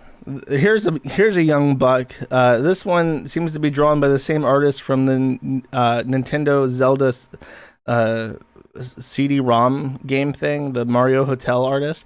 That's that kind of art style. Now, this one, they make sure to let you know that they broke the bucks in full view of the family. So this buck is in a barn or something, and the guy, he's just so evil and smug, smoking on his corncob pipe as he's about to break this buck. There's more. This one's like the worst of all, like in terms of like art quality. There's another one that's pretty fucking bad, but they even have like evil twirly mustaches. And this is like a buck breaking competition.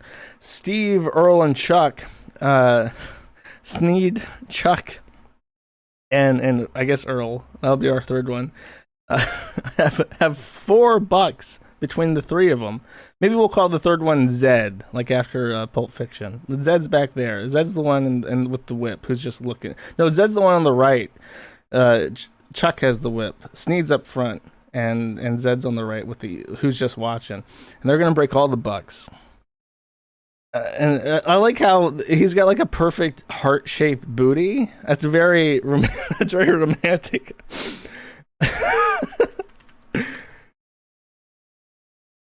Okay, this is fucking art. Okay, here we have a very weird shaded style for this guy, and I was so inspired actually by this one in particular that I posted on my Twitter account. I'll go ahead and download it. But there's a very famous meme from about a very old obscure game called The Mystery of the Druids that has a guy screaming. So I legit fucking took this image, I 4x'd it on like a waifu 2x program, and then I spent all day, or not all day, but a little while, a good amount of effort putting this into true to life meme format. I even found a good font for it and everything. The Breaking of the Bucks, starring this young buck right here from the Buck Breaking documentary.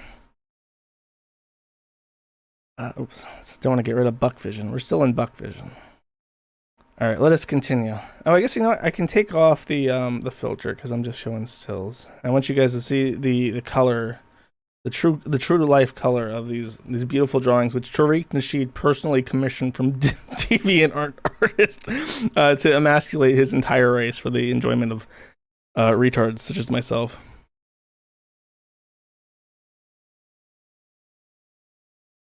Okay, zoom out. There we go. Okay, now this one's like lined up. So they've already got that buck down there, and his booty is a twisting. He does not want to be broken. But Chuck is up there and he's pointing down. He's pointing down to let the viewer know that he's about to be broken. Oddly, there's no penis. You can clearly see that man does not have a penis, unless he's like zipping his underwear or some shit. And for some reason, the women are pushing up another buck to be broken on the pier. 1805. Oh, here this is good, much better coloring. This guy is like whipping this buck. This buck is chained down, but this guy, he's like on all fours. I guess he's chained in such a way where it would be unnatural for him. I guess you could spread out. I think he could do a better job spreading out and trying to protect himself. This is like a submissive pose. He's like showing Chuck that he's actually already broken and he does not need to be broken anymore. So he's showing his submission here. This one. For some reason, he's making his horse watch. That's kind of mean. The horse looks angry. The horse looks like he's thinking, like, "Am I next? I don't want to be broken." You know, they call horses bucks too. He doesn't want to get fucked in the ass. 113. That one, okay, this is another one where they demonstrate that they make the whole family watch. So this guy's getting chained to like a post or something and actively broke. I think this is the only one that contains like actual penetration. The rest kind of like imply that it's going to happen. But this one actually kind of shows it with convenient censorship that the buck is being broken actively. He's like, yeah, he's like pointing your necks. This one, oh my god, this is like a gang breaking. This is like a massive. They need 3. This is like a strong guy. This shows the strongness of the black male. That they need 3. The reunion of Chuck, Sneed, and Zed back to break the buck. 22 and 38. Oh yeah, there we go. This one's like about to start. He's realizing that he's about to be broken. He's like surrounded by them though. If I was gonna, I would not do it in front of like 8 different people. I probably shouldn't say that. I would never rape. Rape is wrong. But if I was a plantation owner in the 1900s and I had to break a buck, I would not do it in this situation. This is like a defenseless position for this man. Okay. It's a power move.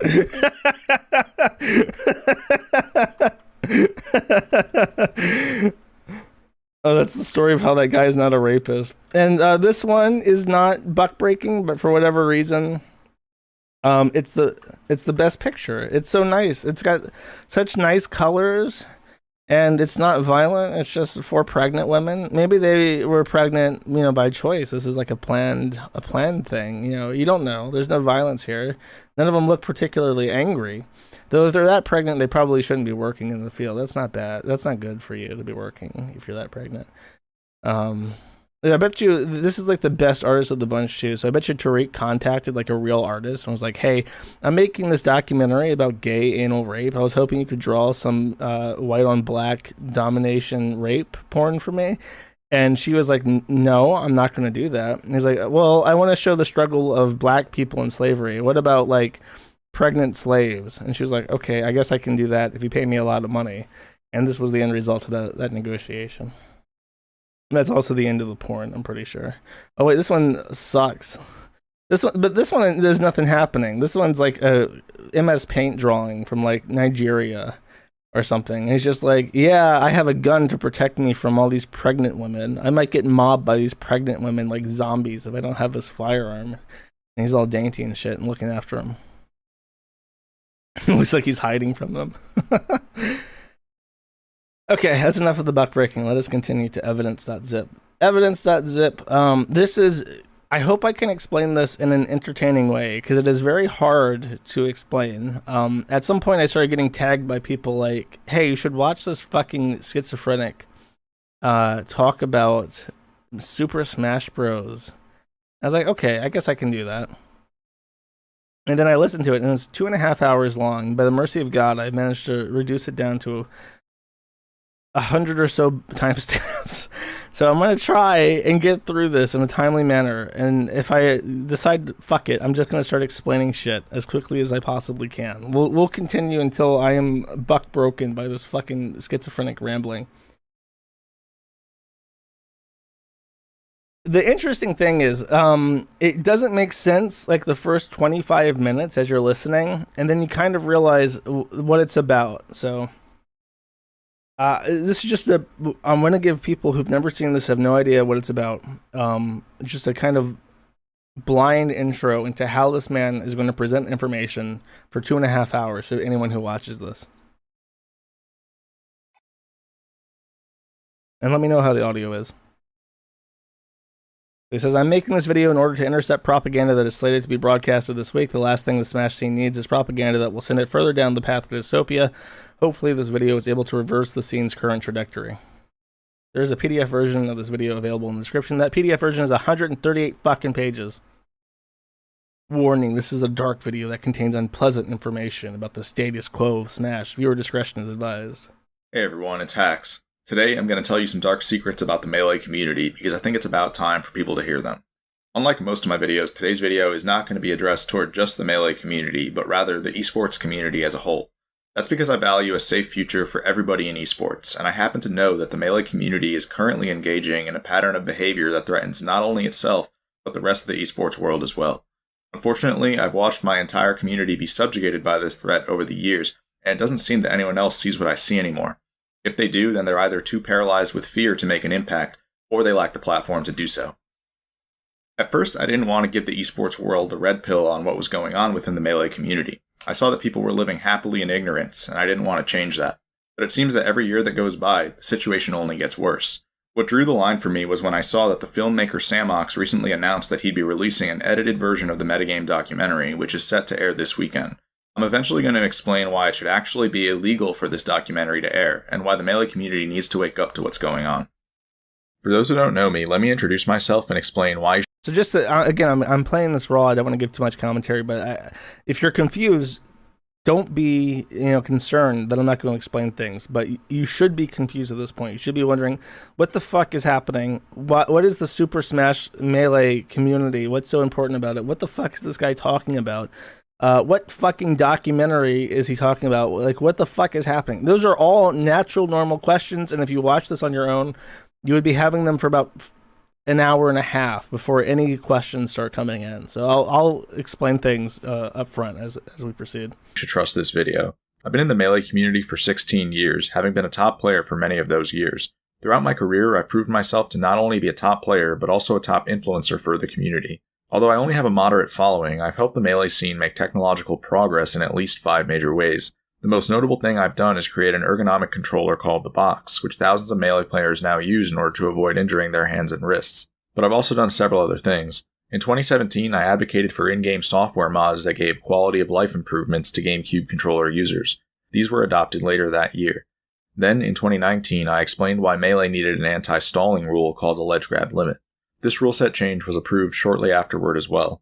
Later in 2019, I started hosting a weekly tournament series called Hacks' Nightclub, which showed people that it was viable to play Melee on LCD monitors. Through the use of the latest technology, my tournament series gave people a glimpse at what Melee might look like in the future. And finally, starting in 2020, I began making educational videos that taught people about intricate Melee mechanics. All of my videos went into great detail about mechanics that people had never heard of before, and were fact-checked several times for accuracy. I recommend checking out those videos if you haven't already, because today's video will be somewhat similar. Okay, so 1, take him seriously because he was a pro player before he physically mangled his hands by playing Super Smash Bros. Melee, a 20-year-old game that I last played when I was a literal fucking child in elementary school and inviting my friends over to play on my GameCube.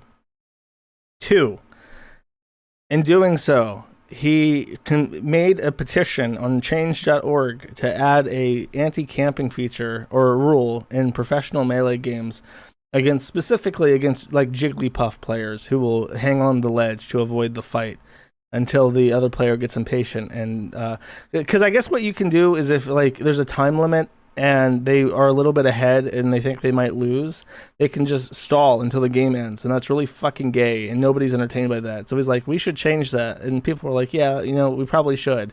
And then they did. So that's his second qualification, is that he said we should change that, and they did change it. Then the third one is that he does videos on YouTube demonstrating how to play a 20-year-old video game. So those are his qualifications for the information he's about to give. Something to know about all the innovations I just described is that they all went against the grain. These were all radical ideas at first, but I helped show that they were the right direction for the community to go in. Today's video will go against the grain as well. However, today's video will have to do with politics rather than technology. People may not realize this, but the Melee community's politics are in shambles right now. There's something unthinkably evil going on right in front of our eyes here within the Melee community, and I have the evidence to prove it. Today's video will be tough to stomach, but the longer people remain ignorant, the worse the situation will get, so we don't have a choice anymore.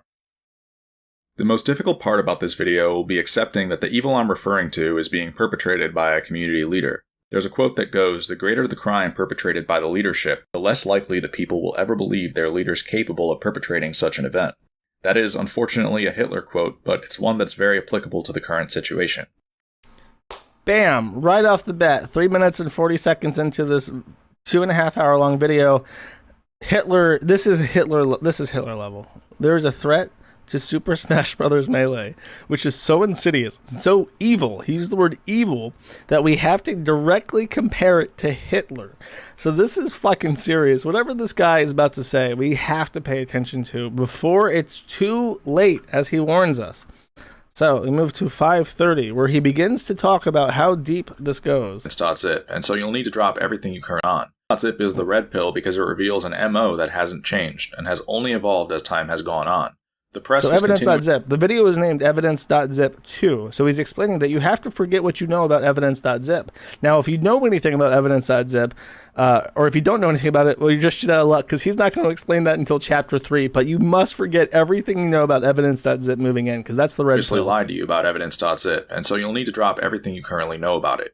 Evidence.zip will reveal that several events that have occurred in recent years were politically motivated in ways that the Smash community didn't realize, and that there was an agenda in motion the entire time.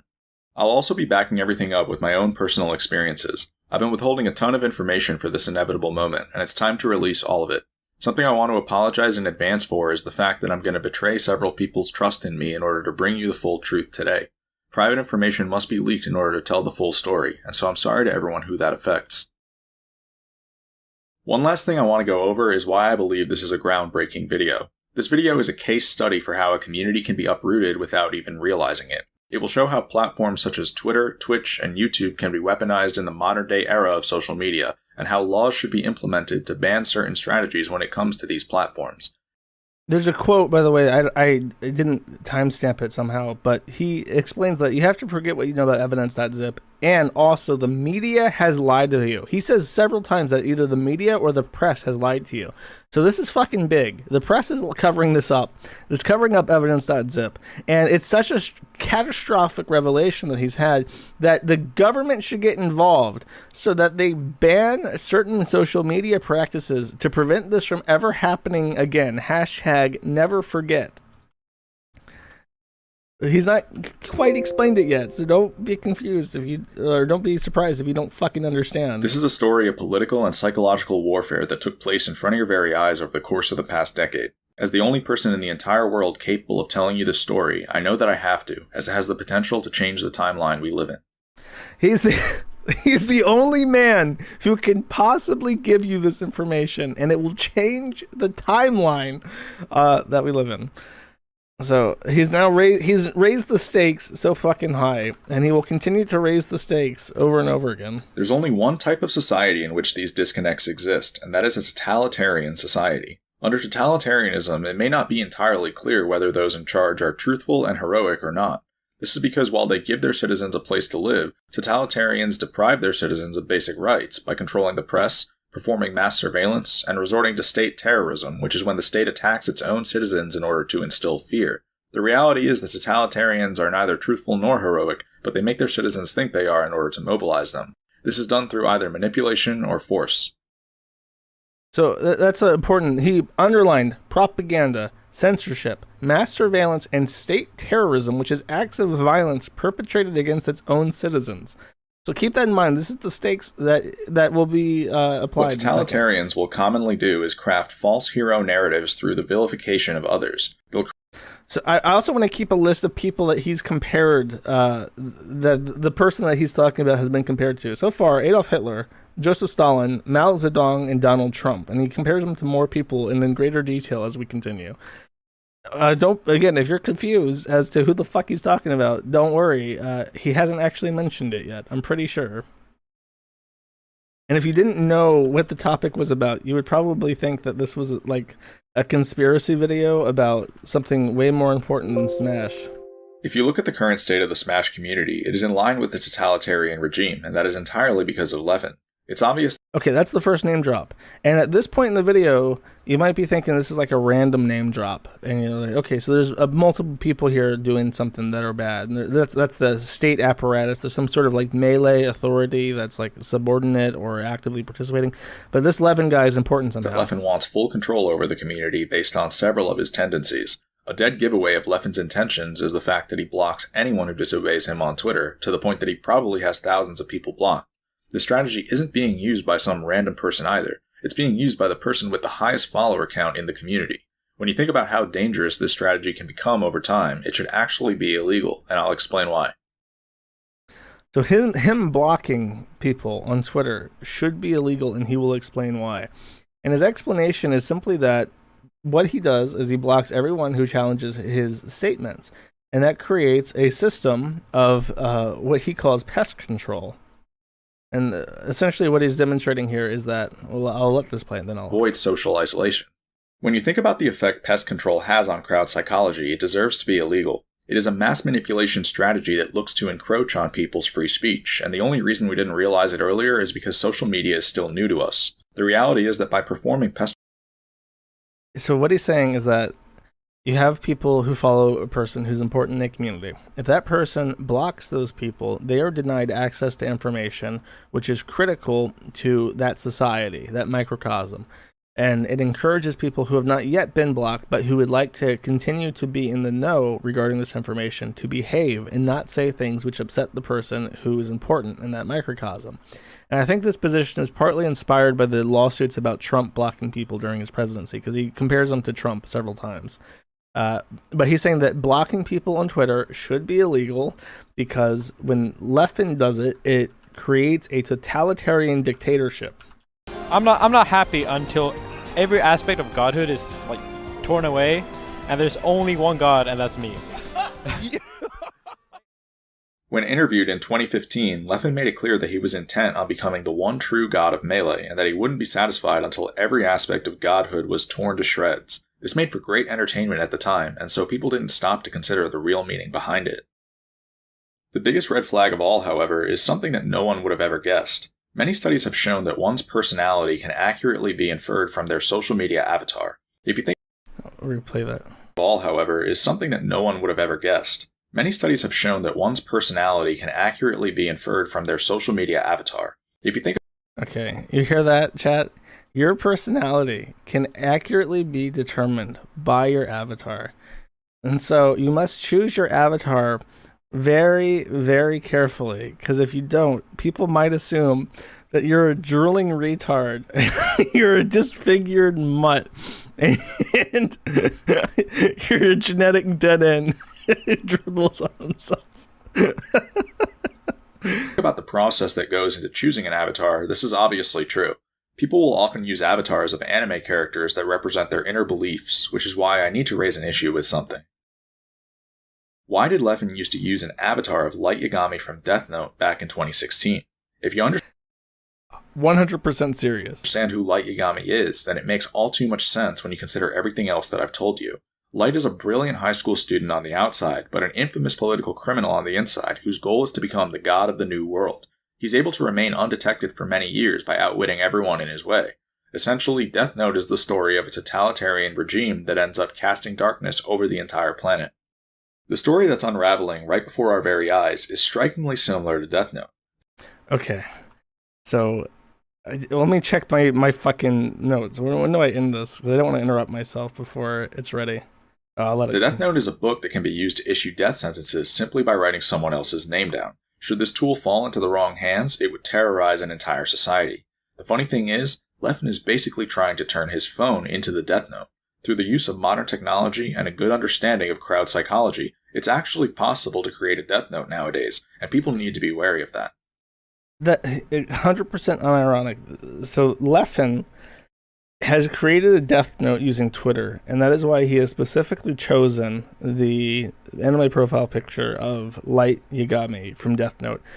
And on the off chance that you don't know the gist of Death Note, is that the character has discovered a book from a god of death in Japan, and he can write the name of anyone he wants to kill them. And he immediately, to the surprise of the god, starts writing down as many fucking names as he can think of. And that's the setup. So he's saying that that guy is a narcissistic type. He's got a crazy personality. He's a member of the Dark Triad, and he goes into fucking detail about how this anime character is basically Leffen and needs to be put a stop to as soon as possible. He has presented himself this way. You might be wondering why all of these troubling signs seem to be coming from the same person, so I'll give you the clinical explanation. In psychology, there is a concept called the Dark Triad that consists of 3 antisocial personality traits: narcissism, psychopathy, and Machiavellianism. These traits are strictly malevolent and can be thought of as the very definition of evil itself. They are what compel people to commit crimes, and they're bound to result in social distress and severe problems for an organization, especially if the Dark Triad is given a leadership position. This is because Dark Triads are ruthless manipulators who will claw their way to the top at anyone's expense. They're also interpersonally skilled, which means that while they themselves are cold, Dark Triads are good at understanding other people's emotions and thought processes. Okay. Actually, no, wait, hold up. The next thing to know is that Leffen is technically not a Dark Triad, but a Dark Tetrad. So he drops this Dark Triad shit just immediately. He says, like, actually, during the course of making this video, I've learned a lot about psychology from Wikipedia, and I'll explain to you the Dark Triad. And then he explains the Dark Triad, and he's like, but actually, he's more like the Dark Tetrad. And then he drops another thing, and explains that, and that takes like 30 fucking minutes to explain. And it's like, bro, this does not matter. By the way, this is the guy... this is Leffen. Someone asks us he's Jewish. No, he's not Jewish. He's half Korean, half Swedish. I'm assuming that he's like royalty from the Finnish Korean hyperwar or something. And he's been like a long line of Suomi who have managed to master gaming or some shit. Anyways, no, he's not Jewish. He's just this guy, and I have a hot take on him as I bite into this, but I kind of want to just lay the foundation for how fucking just how batshit this is, because I feel bad for him because I feel like he's like retarded. The guy Hacks, the guy who made this video, and he has some good points and he has some genuine grievances, but he can't fucking manage. He can't explain his points without sounding crazy. It's Leffen here again. I forgot to mention that I'm going to be doing a charity stream this Friday. It's going to be for RAIN, which is the biggest anti-sexual violence charity in the United States. The video you're watching is blatantly insincere just based on the way Leffen raises his voice. He's speaking in a high-pitched voice because he knows that he needs to appear friendly and charitable in this moment, and he doesn't actually feel those emotions, We can't forget that this is the same person who was once banned for being a chronic liar with a manipulative personality, and that this slip-up isn't merely a coincidence. And I kind of agree with him on that, because there's a video where he's talking, and I kind of want to play some clips of him talking, just to kind of show you what he sounds like normally. To kind of put blame away from themselves, that they couldn't have done anything, everyone's bad. And that's how he sounds like normally. And then when he's doing that rain charity, he's like, "Hey guys, I hope you'll donate to this, and I hope you'll think I'm a good person." And it's like, there's more to that than that, but I really, I think that's cringe. And again, this is something that he could compare, and he could say, like, look at how disingenuous this guy is being, and do side by side, just like I did, to say, this is his normal voice, this is him when he's sucking asshole. But he chooses not. He doesn't think to do that because he's retardo. From what I understand, that thing where he, bragged about, said like, "Oh, I make all these helpful videos explaining how to play Super Smash Brothers." He's long-winded in that too, if you could imagine, and he just doesn't like whatever information, whatever value he has is lost in his inability to articulate himself. Okay. Above all else, though, there was something that happened recently that drew the line for me, and it had to do with the filmmaker named Samox. For those who don't know, Samox is the director behind the original Smash Bros. Documentary that turned Melee into a major esport back in 2013. In 2020, Samox returned to us with a new documentary called Metagame, which covered the newer generation of Melee players. However, Metagame wasn't received nearly as well, largely due to what people viewed as Leffen's character assassination. Samox had chosen to show footage of Swedes who knew about Evidence.zip, and Leffen didn't like that. Even though Metagame didn't reveal too much about Evidence.zip, it was still the current generation's only glimpse at the truth, and Leffen made it clear that he wanted it taken down. At first, Leffen complimented the first few episodes of Metagame for how incredible they were, but when the episodes that talked about Evidence.zip aired the next day, everything changed. Leffen frantically began to tweet about Metagame every several minutes. His tweets suggested that Evidence.zip was a conspiracy, and that Metagame was a terrible documentary for assassinating his character. Leffen tweeted so frequently that he seemingly went insane. He just went on and on and on, and it felt like there was no end.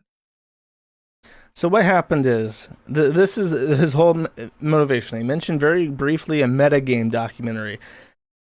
What happened is this guy made a documentary in like 2012, 2013 or something, and it made Super Smash Bros. Melee a more, like a big competitive thing for these nerds because of all the attention that this documentary had given it.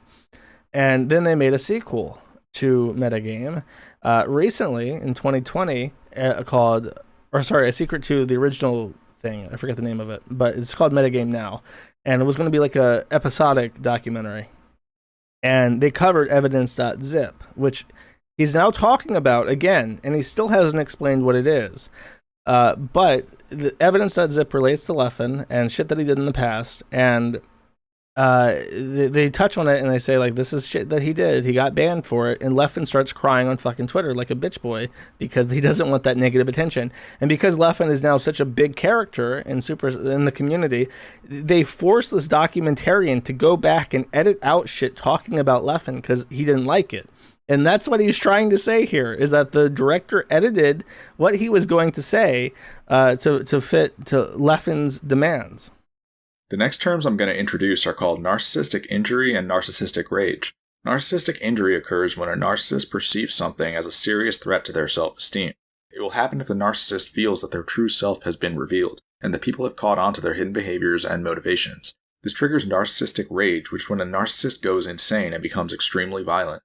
Narcissistic rage happens at the end of Death Note when the police force finally close in on Light Yagami, the mastermind behind years of political crimes that terrorized the world. After realizing that he's been caught, Light begins to laugh like a maniac and contort his body in strange ways while the police force watch in awe.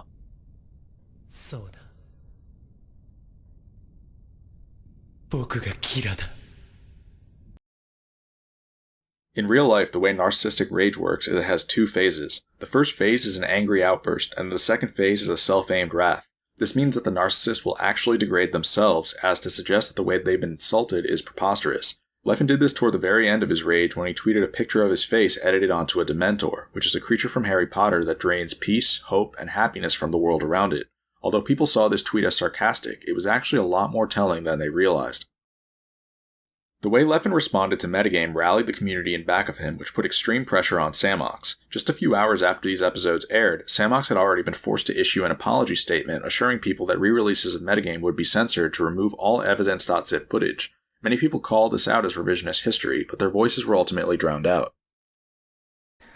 So you see there, this is like I think watching this, now as I stream it, I'm thinking like this is a perfect example of how this idiot, this hacks guy, has legitimate grievances and he fucks it up because he doesn't know how to not be a spurg. He's saying this guy released a documentary. It made the community. He comes back almost 10 years later and he makes another one, and he includes truthful information, factually accurate information, which has happened in the history since the documentary was made.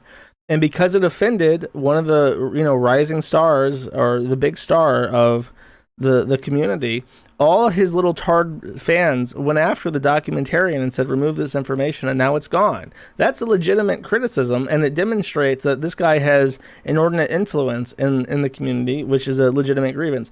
But then, because he's a spurg, he says, and this is just like the narcissistic rampage that Light Yagama had at the end of Death Note.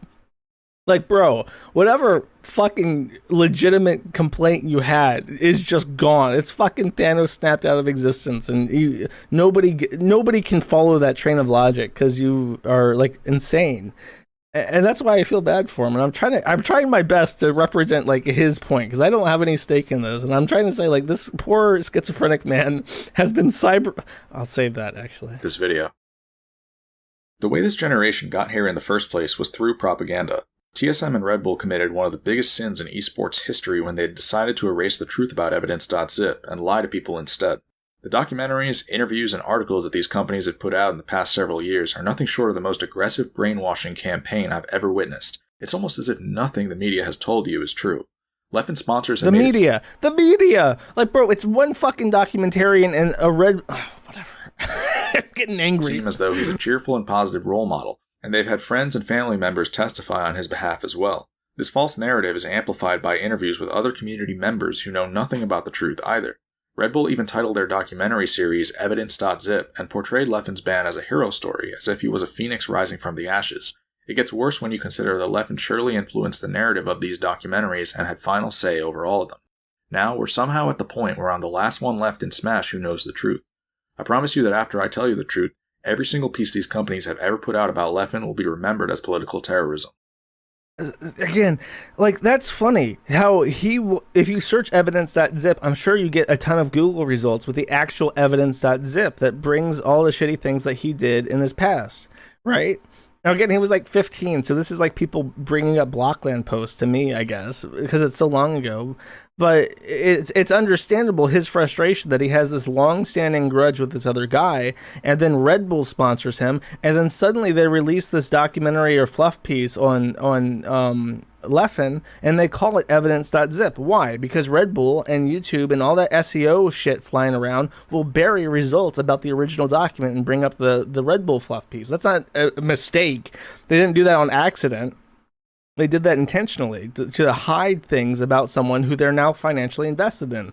And that's a legitimate point. But what does he say? This is a state terrorism and the media is lying to you. Like, bro, there are ways to word this that's not retarded.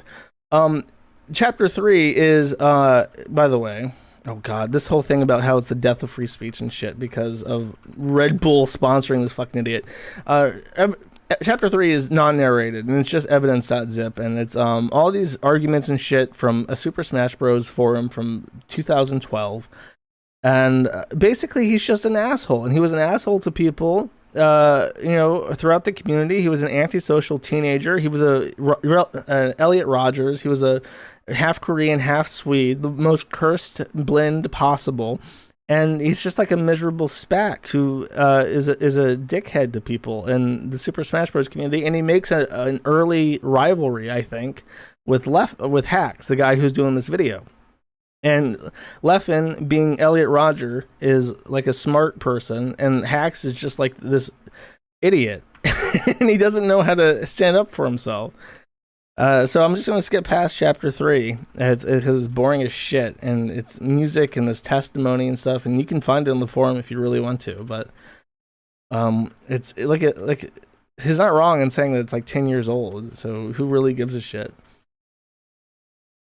This is just him trying to throw that up in Leffen's face, and it's kind of being an asshole to him. Okay, so the most legitimate criticism in regards to this is, or interesting criticism, I think, is chapter 4. Chapter 4 is Hax's real life encounter with Leffen at a Super Smash Bros. Rally. Because what happened after the Evidence.zip, after that came out, Leffen was banned by the community for a year for his antisocial behavior. And he still, well, I'll just let this play, but he still tried to go to them. But on March 21st, 2013, Leffen had a change of heart.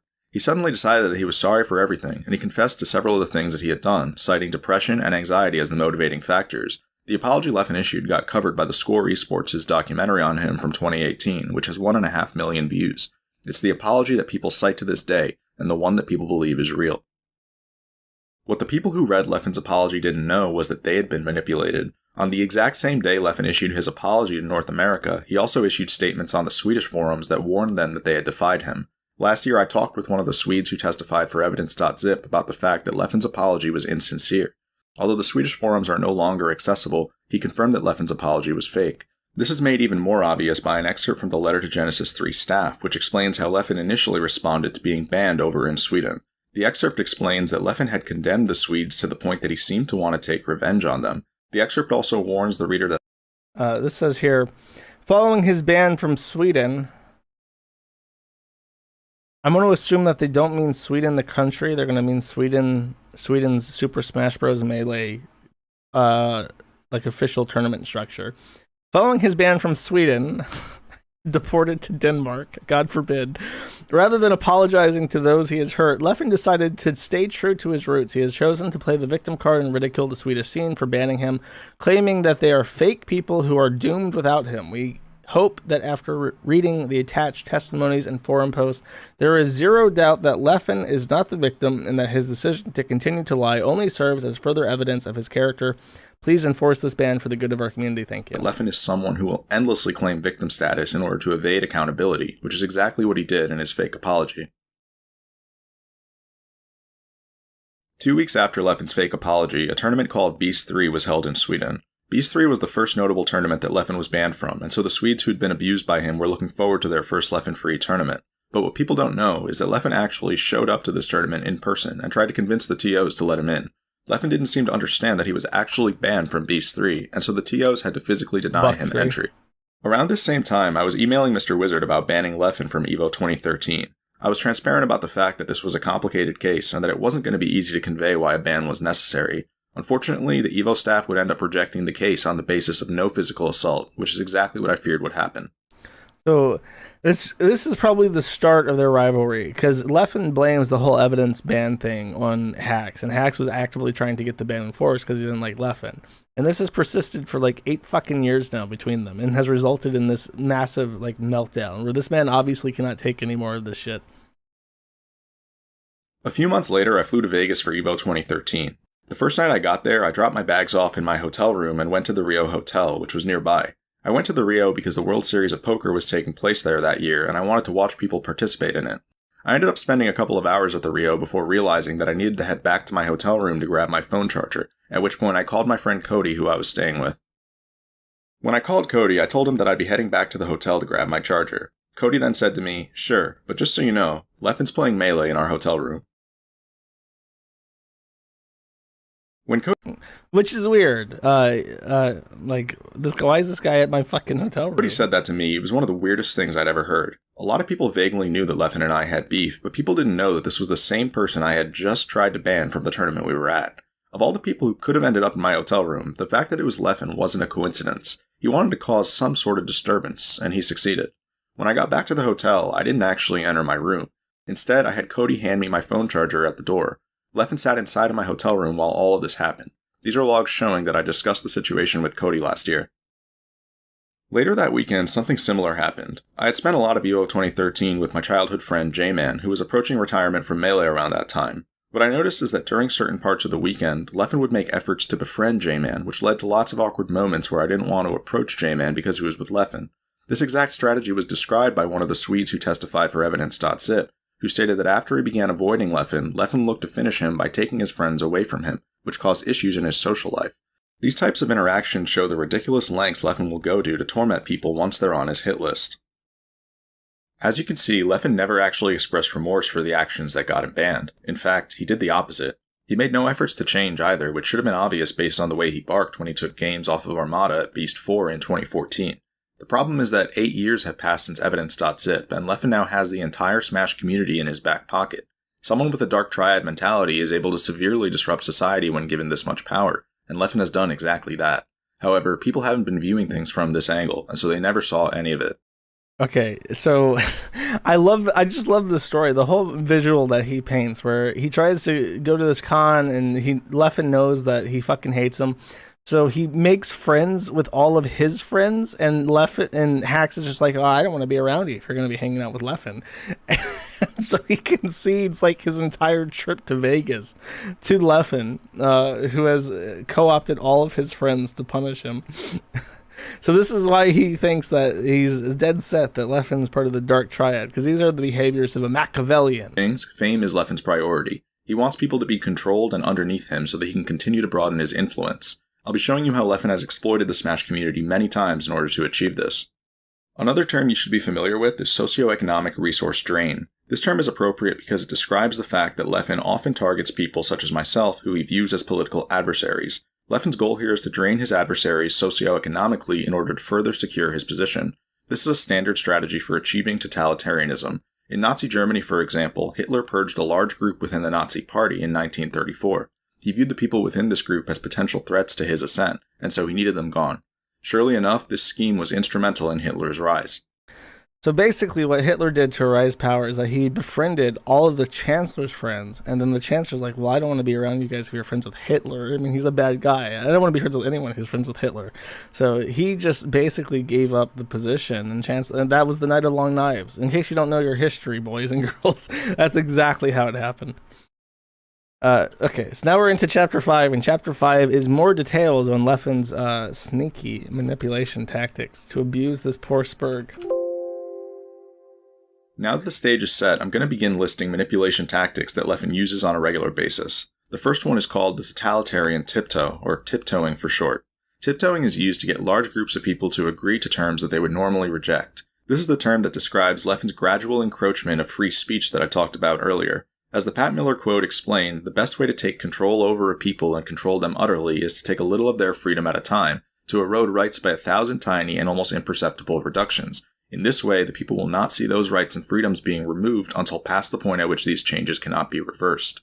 The idea here is that the best way to erode people's rights is to do it gradually so that nothing happens abruptly enough to raise eyebrows. Over time, this can cause people to fail to realize that they've agreed to massively disadvantageous terms, such as the fact that Leffen is on the verge of reaching full censorship.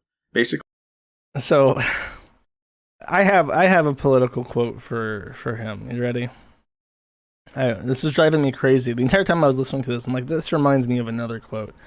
So here we have a quote from someone named Carl Schmidt, and what he says is, the specific political distinction to which political actions and motives can be reduced is that between friend and enemy. So this whole thing, like, oh, he's literally Hitler. It's like, no, you guys just don't like each other. You can prescribe whatever totalitarianism, authoritarianism philosophy you want to him, but the truth is you just don't fucking like him. maybe dial it a step back, and because his issue is that he wants to see himself as a force for good and Leffen as a force for bad. And instead of being a little bit Machiavellian himself and being like, well, maybe I should take these facts and really hurt him by framing them a specific way, he's instead like, actually, as a force for good, I'm going to be an unbiased media critic, and I'm going to posit this information as truthfully as I can. It's like, you don't have to do that. You can just reduce him to an enemy and treat him that way, as he has done to you. But I guess he's too much of a shining star to do that. Okay, this is interesting because this is the part when my first listen where I'm kind of like, hey, or second listen. I've listened to this like 8 times. This is really great, entertaining to me. But this is the part of the video for second or third time that I listened to this where I'm like, wait a second, he has a point here. So I'll let him explain. On January 2nd, my staff and I hosted Hacks' nightclub. There were 567 entrants, and the event was a huge success. But what a lot of people didn't understand is why Hacks' nightclub never happened again after that date. The real reason is very complicated. On January 3rd, the day after I hosted Hacks' nightclub, Leffen announced that he'd be starting up a weekly tournament series called Levo. To enter Levo, people would have to subscribe to Leffen on Twitch. Levo was going to happen every Saturday, which normally would have meant that it was overrunning Hacks' nightclub. The catch, though, is that Levo was a European event, and so no one batted an eye. Not even my staff saw what Leffen had just done. Okay, if you're just listening, at this point in time, he has put a picture of L on the screen, and I have been informed, because I've seen the movie adaptation of Death Note, that L is the guy who tries to identify who's behind the Death Note, who is Light Yakama or whatever. So he's literally, like I said, he's literally framing this as like a good versus evil thing. He is L. He's the guy trying to take down the political terrorist who is Light, who has the Twitter Death Note. And this is how he sees things, because he's autistic. But I knew precisely what this meant. Leffen was tiptoeing, and he would soon look to overrun Hacks' nightclub entirely. If Leffen had announced the North American event on Saturdays, it would have raised too many eyebrows, so what he needed to do instead was take baby steps. Within a few weeks, he was inevitably going to expand Levo to North America. Once I saw this, I knew exactly what I needed to do. I was going to trade my entire tournament series to mount my case against Leffen, and so I shut down Hacks' nightclub.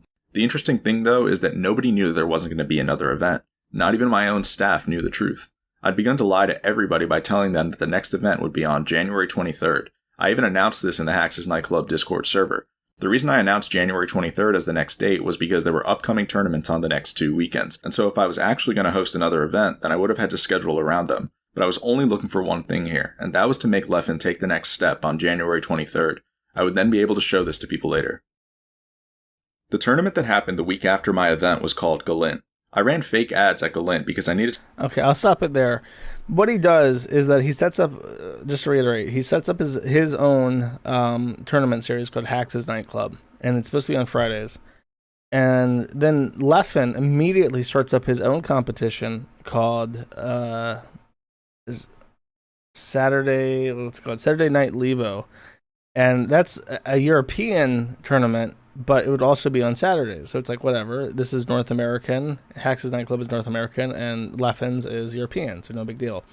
Then Hacks immediately shuts down his nightclub, and then Leffen schedules an American branch the next Friday that Leffen would be doing, or that Hacks would be doing his.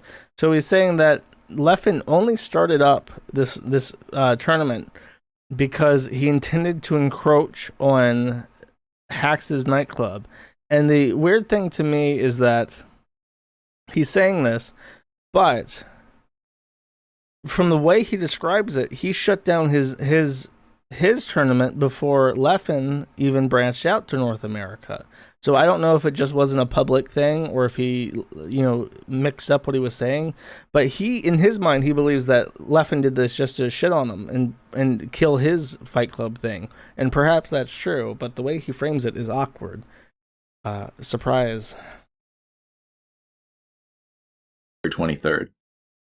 Then, on January 14th, the inevitable happened when Leffen announced that the Levo he'd be hosting on January 23rd would have a North American bracket. Because of how inconspicuously Leffen slipped this in, no one even noticed that he had just overrun another tournament. January 23rd is also when Leffen would start calling it Saturday Night Levo, which is a direct shot at Hacks' nightclub. Before I go any further, let me explain why this is so significant. Leffen wanted to overrun my tournament in order to weaken his longtime adversary. However, he knew that if his original announcement on January 3rd said that he'd be hosting a North American tournament on Saturdays, people would have brought up the fact that the East Coast had just gotten a major tournament series, and that he was blatantly overrunning it. So instead, Leffen started by hosting an EU-only tournament. Then, 2 weeks later, he slipped in an announcement that he'd be adding a North American bracket. This allowed Leffen to overrun Hacks' nightclub without anyone noticing. The steps Leffen took reveal a high degree of Machiavellianism. Not only does this show that Leffen has the capacity to manipulate the community, but it also shows complete disregard for the community. Whereas Hax's nightclub was a free event, Levo requires you to sub to Leffen on Twitch, which means Leffen was willing to take a free event away from the community. This also shows the capacity for resource transfer, resource drain, and socially parasitic behavior. Leffen's So that's the nightclub thing. The interesting. I mean, he should have just kept it up, as people are saying in chat. He really should have just like stuck it to him. If that one required people to subscribe to him on Twitch, then a lot of people wouldn't, just because he, like, especially if he started it first. If there was conflict, people would call him out on it. But for whatever reason, he chooses to just fold and submit to Light's death noting of his nightclub. And he specifically says, and I thought it was in this quote, but he claims that Saturday Night Levo is a direct shot at Hax's nightclub because the word night is used in both names, which is a little bit schizo-y to me. Surprise. Now this gets into the box, and the box is one of the stronger points I think he has as well. This is his baby. There was another con aimed at the box, which is the ergonomic controller that I sell. The con began on January 5th when Leffen tweeted that he'd be live streaming a review of a box he just got in the mail. This was yet another tiptoe. Just like when Leffen tiptoed by announcing Levo, he was now tiptoeing once again.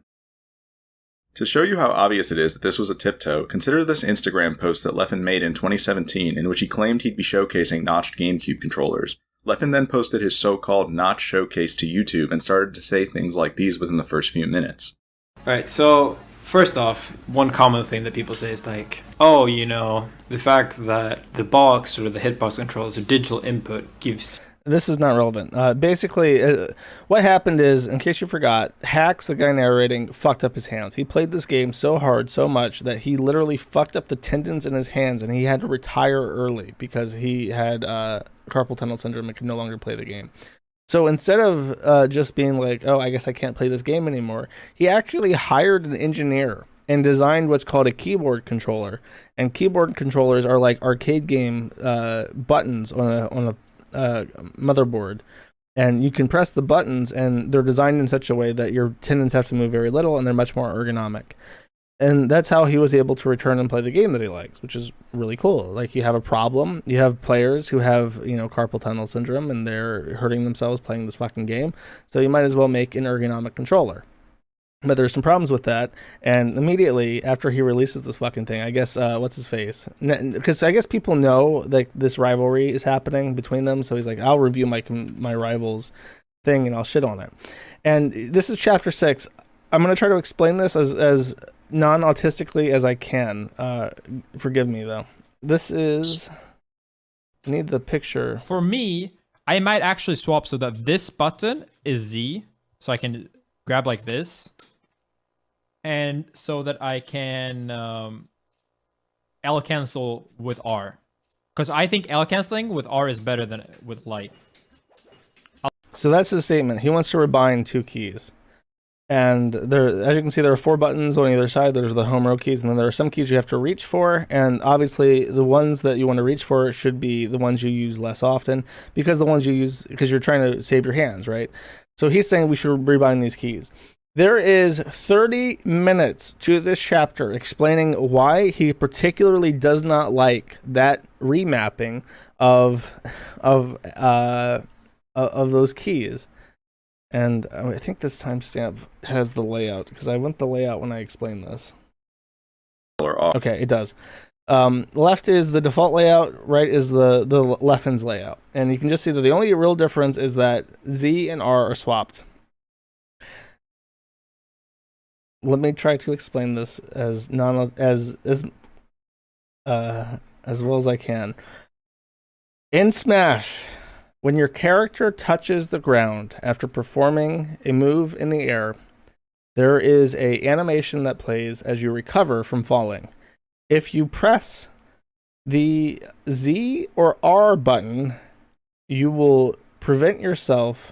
Wait, if you press Z, R, or L, you prevent yourself from playing the animation at the full speed. It's double speed. So in professional games, it's very important that you manage to press the right button at the right time in order to avoid this animation. Leffen's way is called digital L canceling or hard pressing, because you have to hard press the R button. And Hax's way, by pressing Z, is light canceling, because you only have to lightly tap it. And for whatever reason in the game, this is super, super important, and you should, according to Hax, you should do it his way, and Leffen says you should do it his way. And this is the most autistic fucking thing, and I can't explain why this works like this, because there's 1,000 different glossary terms for everything. Like, apparently, if you do it Leffen's way, if you also have to tech. Well, what the fuck's a tech? You have to do a specific button press to do a tech, and why do you have to do a button press for attack? And then they explain that there's like 1,000 different factors involved where you should definitely try to tech. And it's like, okay, whatever. Point is that Leffen believes that it should be one way, and he immediately cites that as criticism against Hax's design. And the result is because Leffen's the biggest player, a lot of people start teching with the R button instead of the Z button. And because this is apparently the erroneous way to do it, it causes like novice players who like Leffen to follow his lead and start doing this the wrong way. And Hax claims that this is a significant Machiavellian evil thing to do, because you've tricked people into doing the dumb thing because you're just trying to hurt him, as opposed to letting people know the truth, because you're trying to hurt his product. But he kind of undermines his entire argument again, because he plays this clip, and even when I was listening to this, I'm like, yeah, well, Leffen has a point here. I'm not saying, to be clear, that I know the best layout. I'm saying that letting you rebind things is an objectively huge positive. You have to be an absolute fucking moron to try to say that not being able to remap is better because your overlord said so. But yeah, hard pressing with L cancel is in general better, because it option selects attack. Leffen would end up banning Slamist. Then Leffen began to refer to me as an evil overlord, which shows how personally invested he was in proving me wrong. The argument you just... That clip, I think, undermines his entire argument, because it's like all he's saying is that you should have the option to change the buttons to whatever the fuck you want. But Hax is so autistic, he's like, no, I've done the math. I figured this all out. This is marginally better than the other way, and anyone who wants to do it that way is wrong to do it that way. I have figured this out. I'm smart. I have the engineer. I've made this. It's my product, and it's going to be bound this way. And all Leffen's saying is, like, if I had this and I had to use this, I would prefer if the buttons were switched. So that's my complaint about the product. His argument about this makes total fucking sense until he plays this clip, because it really does undercut himself. But I really think he is just that kind of autist, where it's like it has to be perfect. This is the way I've always done it, and he doesn't even want to give people the option, because his way is just objectively the best. Leffen's rhetoric would end up causing an indescribable amount of damage over the course of January. I would estimate that hundreds of Melee players began to L-cancel incorrectly and believe that the box was designed incorrectly during this time period. After working on the box for 4 years, witnessing this happen to my community was incredibly disheartening. At first, I would give descriptive responses to customers who asked questions about what Leffen was saying, but as time went on, I began to lose my tolerance, and it showed in my responses. On January 1st, a customer named Treelock said that he was trying out the R and Z swap because it had been recommended by not only Leffen, but another Swedish player named Pipsqueak as well. I responded by saying that Pipsqueak is Leffen's bitch, as to imply that Pipsqueak would simply parrot anything that Leffen said, and that it didn't make the R and Z swap any better. Pipsqueak then cherry-picked this statement and took it to Twitter on February 4th, which made me look like a bad person for saying this about him. His tweet provided no context, but it began to get decent traction. I had now somehow managed to find myself in a bad PR situation because of Leffen's lies. He called this guy a bitch, and now he had found himself in this situation because the mastermind, Light Yagama from Sweden, Korea, has made him call this random guy a bitch for saying that it's better to R-tech or whatever the fuck. Like, bro, just don't call people, your customers, like a bitch, and you won't have this issue. So this is so heated, by the way, that there is like a community of people that he's built up on Discord that are fans of his box, which is like a $300 keyboard thing that apparently have carpal tunnel. And one of his mods has a problem. This gets to him. He breaks. After seeing me end up in a bad... Light Yagama writes him in his Swedish-Korean death note. PR situation, Otak actually quit the Melee community that same night. I later asked him if he was really done, and he confirmed that he was, because according to him, Leffen had ruined the community. OTAC compared Leffen to Trump in the sense that they both cultivate ignorance in their audiences and plan out everything politically in ways that people don't see. So we can add Trump to the list of terrible dictators that have been Leffen has been compared to. Rightfully so, that fucker. Remember when I said that if Leffen were to throw a narcissistic tantrum like this one nowadays, it would cause serious problems? Now you know that I wasn't kidding. Leffen chose to set up his stream every day and knowingly lie about game mechanics in a way that would damage my company's customer base and PR. I even ended up having to make a YouTube video to debunk the lies he was spreading, but it's not like my video undid nearly all of the damage. After I made my video, Axe contacted me in private to thank me for making it. He said that he didn't know why so many people had been L-canceling the wrong way lately, so I told him it was because Leffen had been lying to people. He lied to people day after day after day, and abused the fact that a lie told often enough becomes the truth. Add Lennon to the list of people that Leffen has been compared to. Okay, chapter 7. This is like I said, the box thing. It's like, okay, you know, whatever. He's saying that the layout should be different, and that apparently that harms the Smash community somehow. This to me is the most legitimate criticism that he has against Leffen. And at this point, Leffen probably legitimately fucking hates hacks and is just trying to fuck with them, because that's the only thing I know how to derive this from. In my opinion, Leffen's political cons began in 2017, and they all started with when I needed to legalize the box controller I'd been designing. The box has gone on to help thousands of Melee players in need of an ergonomic controller, and so thousands of careers were on the line back when Thousands of Spurgs playing this fucking game who have horrific carpal tunnel syndrome need this thing. Okay, whatever, fine. I'm all for more accessibility. I don't like computers and games, whatever. If you want to add accessibility options, as far as like wokeness goes, when I open up one of these modern games and there's like color blindness options and shit, it's like, okay, people need those. Those people exist. That doesn't offend me. The existence of people with carpal tunnel does not like threaten my existence as someone with hands that work, right? So it's a good thing, and I hope he gets what he wants. When its legality was being decided. But Leffen didn't care about that. He wanted me gone, and so he was going to get the box banned at any cost. On January 19th, 2017, I announced to the Melee community that I'd be returning on a controller called the Box. I had just spent a few years away from the game due to hand and wrist injuries, and people were happy to see that I'd not only be coming back, but helping out other Melee players in need as well. Then, the exact same day I made my announcement, Leffen hosted a stream in which he made the following comments. There's absolutely nothing. There's no proof or even anecdotal evidence the Smashbox is better for your hands. That's like a real fucking claim to make. If you're going to say that this keyboard controller, which people seem to agree, these keyboard controllers are way better for your hands. So him coming out the gate saying like this guy's product doesn't even fucking work, that's a serious thing for someone in his position of influence to be saying, as far as I'm concerned. But this is where it gets big into it, because obviously the whole point of this is to play it competitively. So if you get this box thing to play with, you should be able to play it competitively. So Hacks goes on a campaign to get competitive leagues to accept the box as a legitimate controller for people to play with. That's if you can't use it to play competitively, why would people buy this fucking thing, right? That's a big deal. So the most dickhead fucking thing that you could do in this situation, if you're trying to fuck with Hacks, is to fuck with the legality of this controller.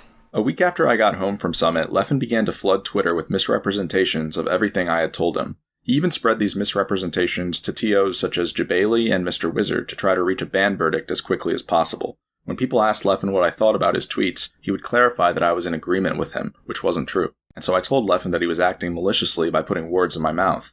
This was when things got even weirder.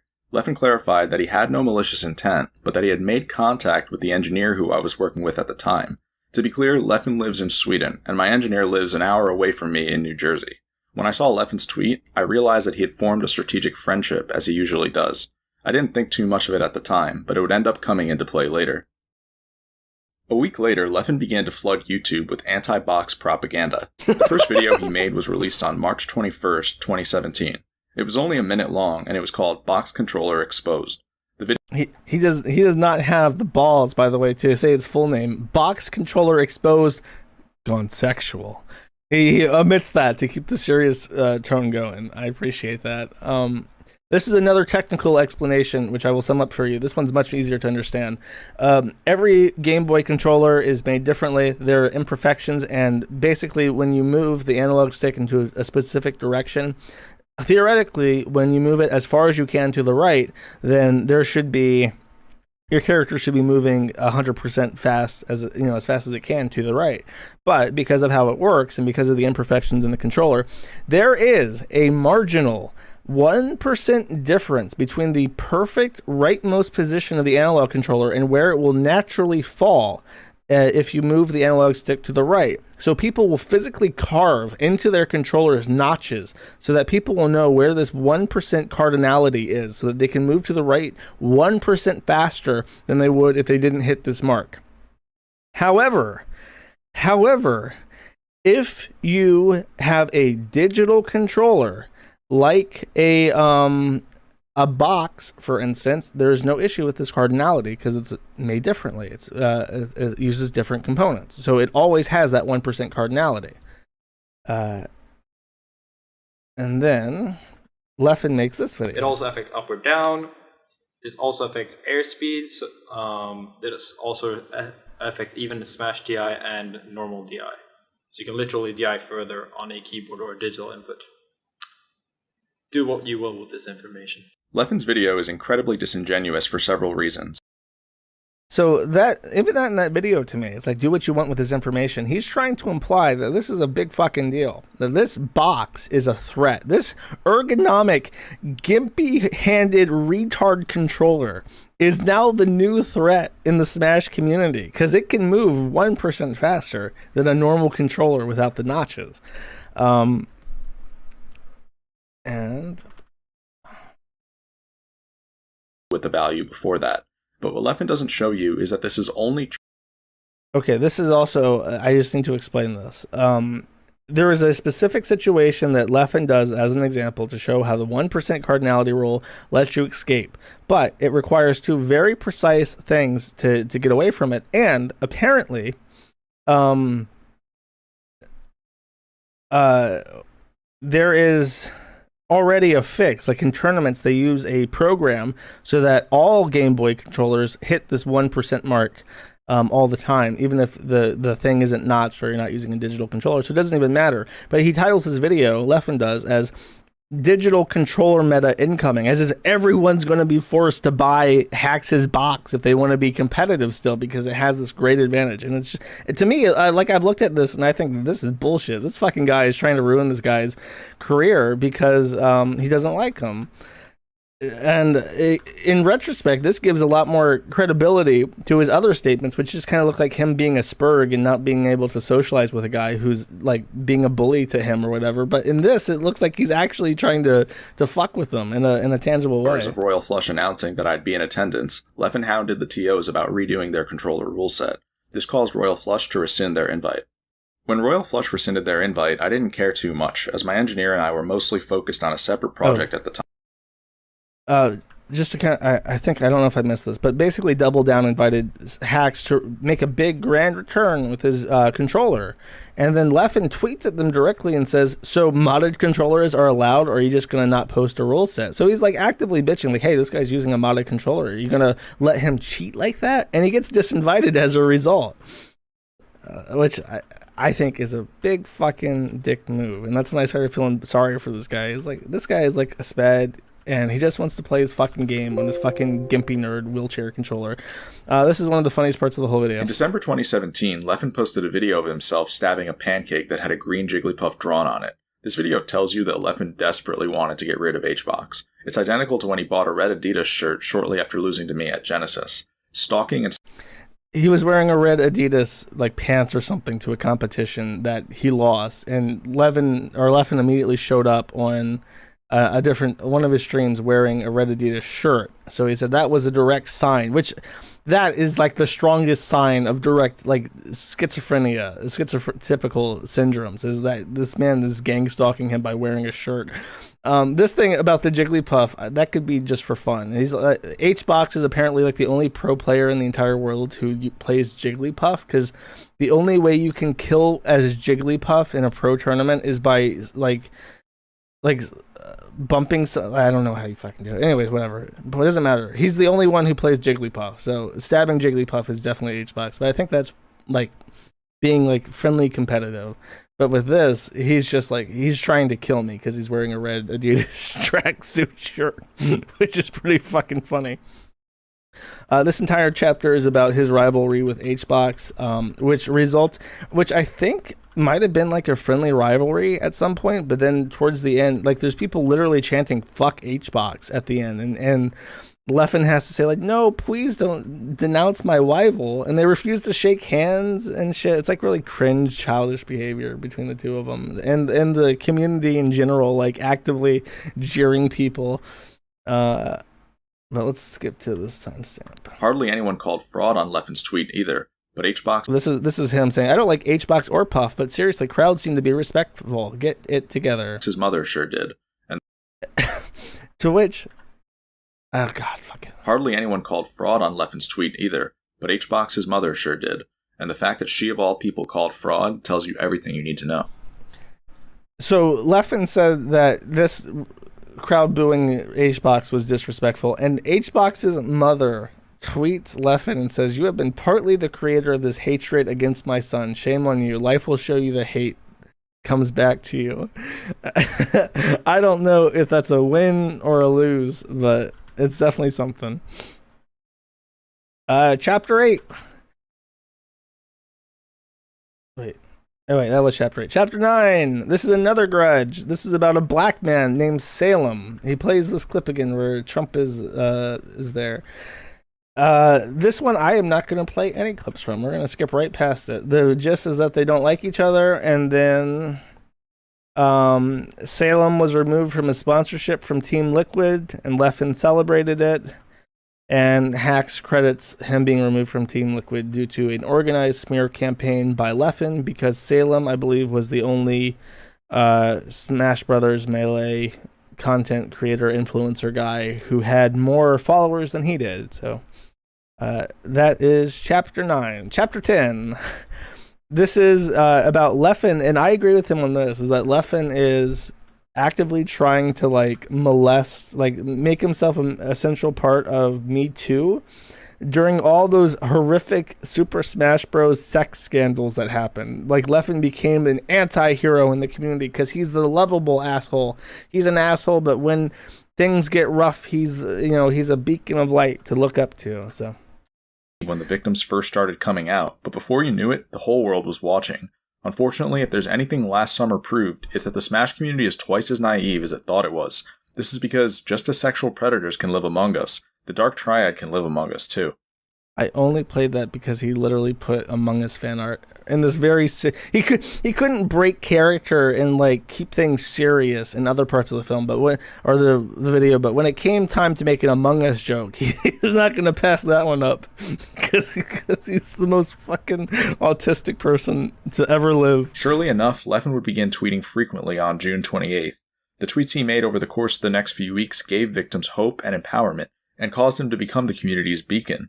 Leffen's actions were showered with praise by community leaders, and not a soul stopped to question his intentions. His ability to take the helm of Me Too so easily despite his dark past made me realize how wide the gap between perception and reality is within this community, and that the situation was worse than I thought. If you listen closely to what Leffen says in this clip that Rishi tweeted, you'll start to realize that something went wrong here. Yeah, I also agree that saying you stan, while I appreciate it if it's about me, I still think it's bad. You should hold me accountable.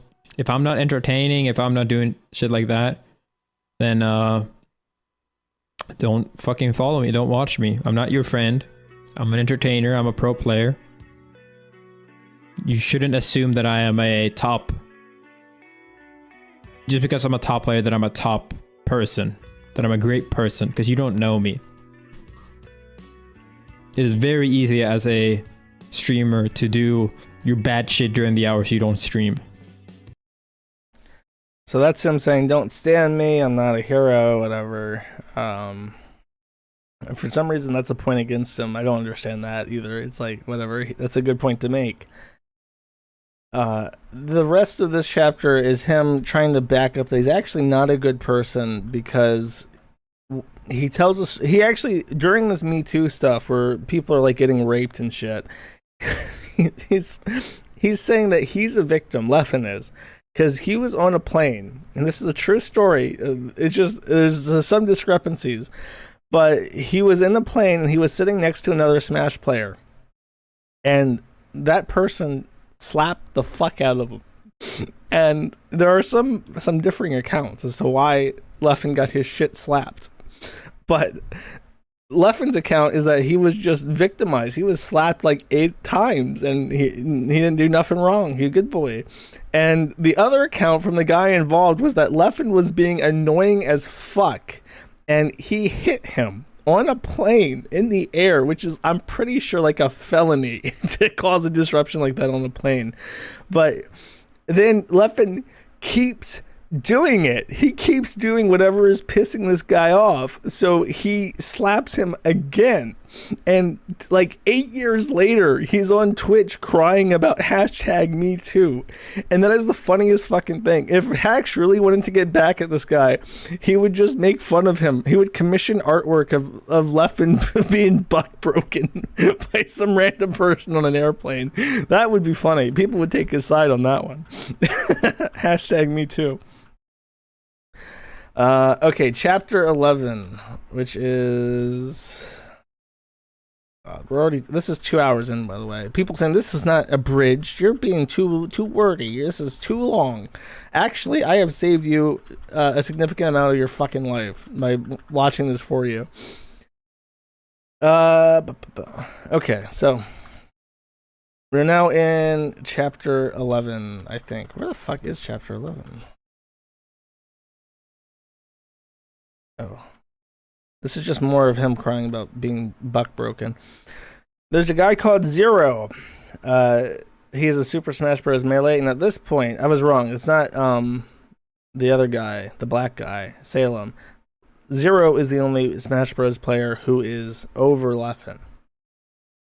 And as soon as the allegations against Zero came out, Leffen, of course, as the paragon of virtue, who has made himself the Me Too icon. He was slapped brutally in an airplane, and now he can talk about this stuff and people look up to him for advice.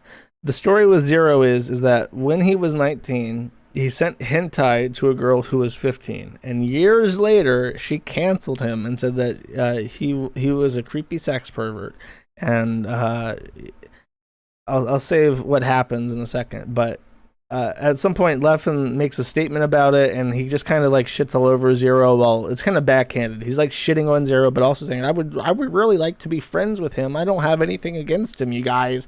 Sure, he's like a dirty sex pervert, and I hope he gets what's fucking coming, but gosh golly, this is just so troublesome, and I don't even know what to think about it. And Hack says that this is word salad, and Hack's calling anything word salad at 2 hours, 13 minutes, and 2 seconds into this fucking video is a little bit ironic, don't you think? This is the only interesting part as far as this Zero story concerns. Took on Zero's mental health.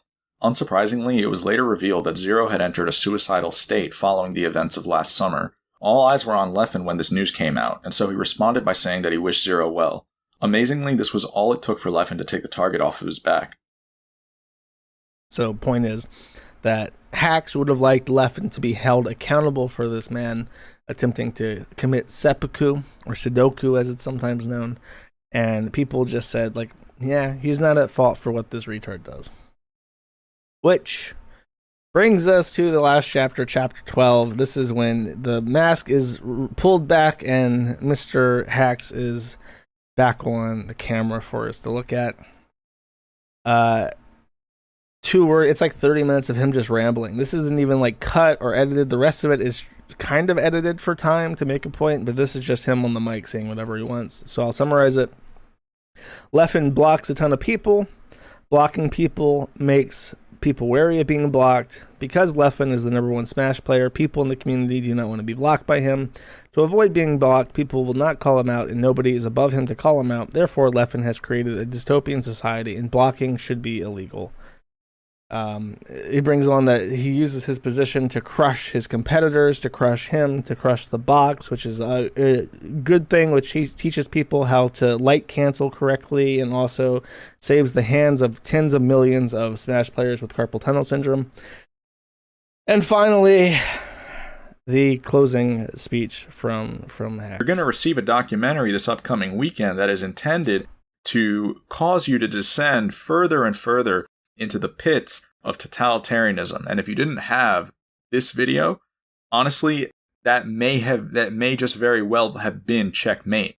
But now, luckily, I'm in a win-win situation, whether that documentary broadcasts or not, because either they pulled the plug on it, as they should, or they broadcast it, and that will reveal how bad of a spot we truly are in, because now you will see that the press is actually lying to you. So with that very concise killing blow, Leffen has been brought down. We all see him for the Snake, Vermin, Hitler, Nazi collaborator, Knight of Long Knives, Vladimir Lenin, Marxist, Machiavellian, dark tetrad, Snake, Korean motherfucker, which he is. And bravo. I'm surprised I haven't lost my voice. I'm going to feel it in the morning. I'm going to wake up and my throat's going to be sore. All right. Any questions, class? If you have any questions about buck breaking, how to break your buck, how to Machiavellian dark triad spurg out of your community, let me know now. Thank you to the 1,500 people who have endured this fucking 3-hour-long marathon of a stream. It feels fucking old. Ow. So did it work? I guess I should have included his reaction. I didn't even think to. I just wanted to talk about the video. Leffen's response to it was kind of... Let me just pull it up, actually. Kind of weird. And... let me just pull up the statement exactly. I'm sorry. I really didn't think of even pulling his reaction. Did he, like, delete it? When the fuck did this come out? Did he delete this fucking thing? I'll kill you, fucking motherfucker, if you deleted this tweet. Okay, Leffen. At this point, I don't even know what to do. Legit concerned with my safety at events with this level of things. We'll be looking into a lawyer before saying more, just to make sure my bases are covered, says Leffen. And then he just returns to normal. And that's it. That's his only statement. I think that this statement is bitch made. I don't like it, to be fair with you, because it's like... You're not threatened by this fucking guy. Like, sure, he's a fucking weirdo, but he's obviously not going to kill you. And he's going to ask a lawyer before saying more things to make sure his bases are covered. Like, what, a Swedish attorney? An American attorney? Like, what fucking attorney are you going to get? What's the threat here? It's just, like, you're hiding. Here's what my response would have been. If someone made a 2-hour and 30-long video saying that I was a dark triad Machiavellian threat to the locale community, I would just say lol spurg, and that would be the end of it. He should have just said lol spurg in reply to this fucking video. I don't know why he had to act like this was like a physical threat to him. And the interesting thing is that this message came 50 minutes after the video was published, so there's no way he could have, like, watched it. I guess he watched, like, the first 15 minutes and saw that he was compared to Hitler, like, 12 times and said, yeah, this is kind of weird. I need a lawyer.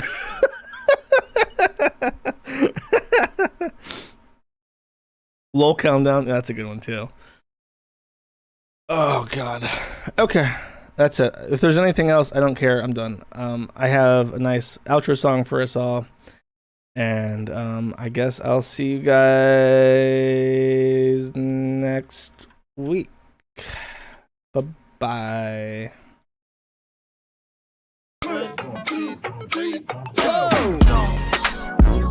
Wait. How does my mic sound? I got a new mic. I didn't even ask. This is a new mic setup. It's got a preamp. It's got a mixer. Is it better than it was before? Is it worse? Your mic is good. Mic sounds fine. Kino. Good. Okay, great. I'm glad that my mic is fine. See you next week. Bye-bye. Memphis, Tennessee, straight up this bitch. The gun. Big ups to MC Jarbo. Did someone say, wait a minute, Matt, no, should've kept my head and my cab low. Now I'm just getting played like Hasbro when I'm not butt fucking handicapped. I'm calling out your woefully insufficient level of lactose. So that's where the fat goes. Look at my legs, bitch, ain't no circulation in those. I got them black toes. Listen, Faith, don't act like you wasn't sucking them shits like it was Leo DiCaprio's. But I bet you think my kid's some kind of lasso that you can just throw to straight up mess with my cash flow. Learned a few lessons from black folk, child support. No, collect the fees from the depths of my asshole. It May says, yeah, I stand behind him. The perfectly law-abiding citizen who's not violent, would never smack a bitch and force her to go in and hide it. Lord, protect this man like you protect Hunter Biden. And Faith says, where's my child support? Get the fuck away from me. I never leave the Ralph Castle. Like, I'm gonna just show up at your house. Sorry, the Ralph ain't no Frank Hassel. I just don't care. Pop pills and get high. So my soul ain't there. Tried to buy my way to heaven, but I'm nowhere near. Fuck it. Straight to hell. We go. I'd rather sit in this chair until I grow gray hair. I'll be dead at 45, man. I ain't scared. Tried to buy my way to heaven, but I'm unprepared. I guess it's straight to hell. We go. Never see my ass in no ring. This ain't Knoxville. I just dox and will, cause that's all I can bring. No, you will never see my ass in no ring unless it's money laundering as the kingpin of the fucking pedo ring. I'm from the Bible Belt. I get the kids young, and I got my own church. Matt called the kids shunk, and I ain't talking about no college kids. Son, if they can crawl, they can shit run. Am I wrong? How did I not learn my last song? I think I'll just molest one more. Then next song, I'll put on this song. Get into the pink song, sing along with my good friend Ian Malchong. Now Josh says I'm black as fuck, nigga, you coat, boy. My dick's small, but it works. What you need's a rope, boy. With your busted ass dick, why don't you stick to what you do best? Then go write some code, boy. Pop called me the Pillsbury dope, boy. This fat fuck's on pills and he's so fucking dope, boy. Ask my mom every day if she's proud. She's like, no, I'm not. You're a goddamn joke, boy. Lord, I just don't care. My pills and get high, so my soul ain't there. Trying to buy my way to heaven, but I'm nowhere near. Fuck it, straight to hell. We go. I'd rather sit in this chair until I grow gray hair. I'll be dead at 45, man. I ain't scared. Trying to buy my way to heaven, but I'm unprepared. I guess it's straight to hell. We go.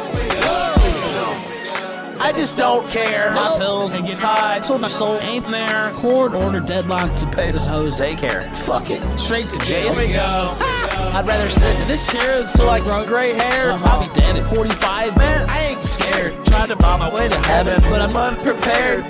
Straight to hell we go.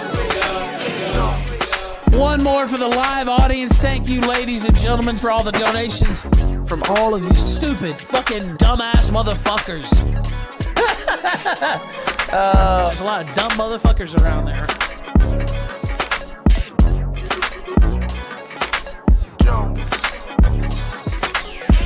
Big ups to T-Clips.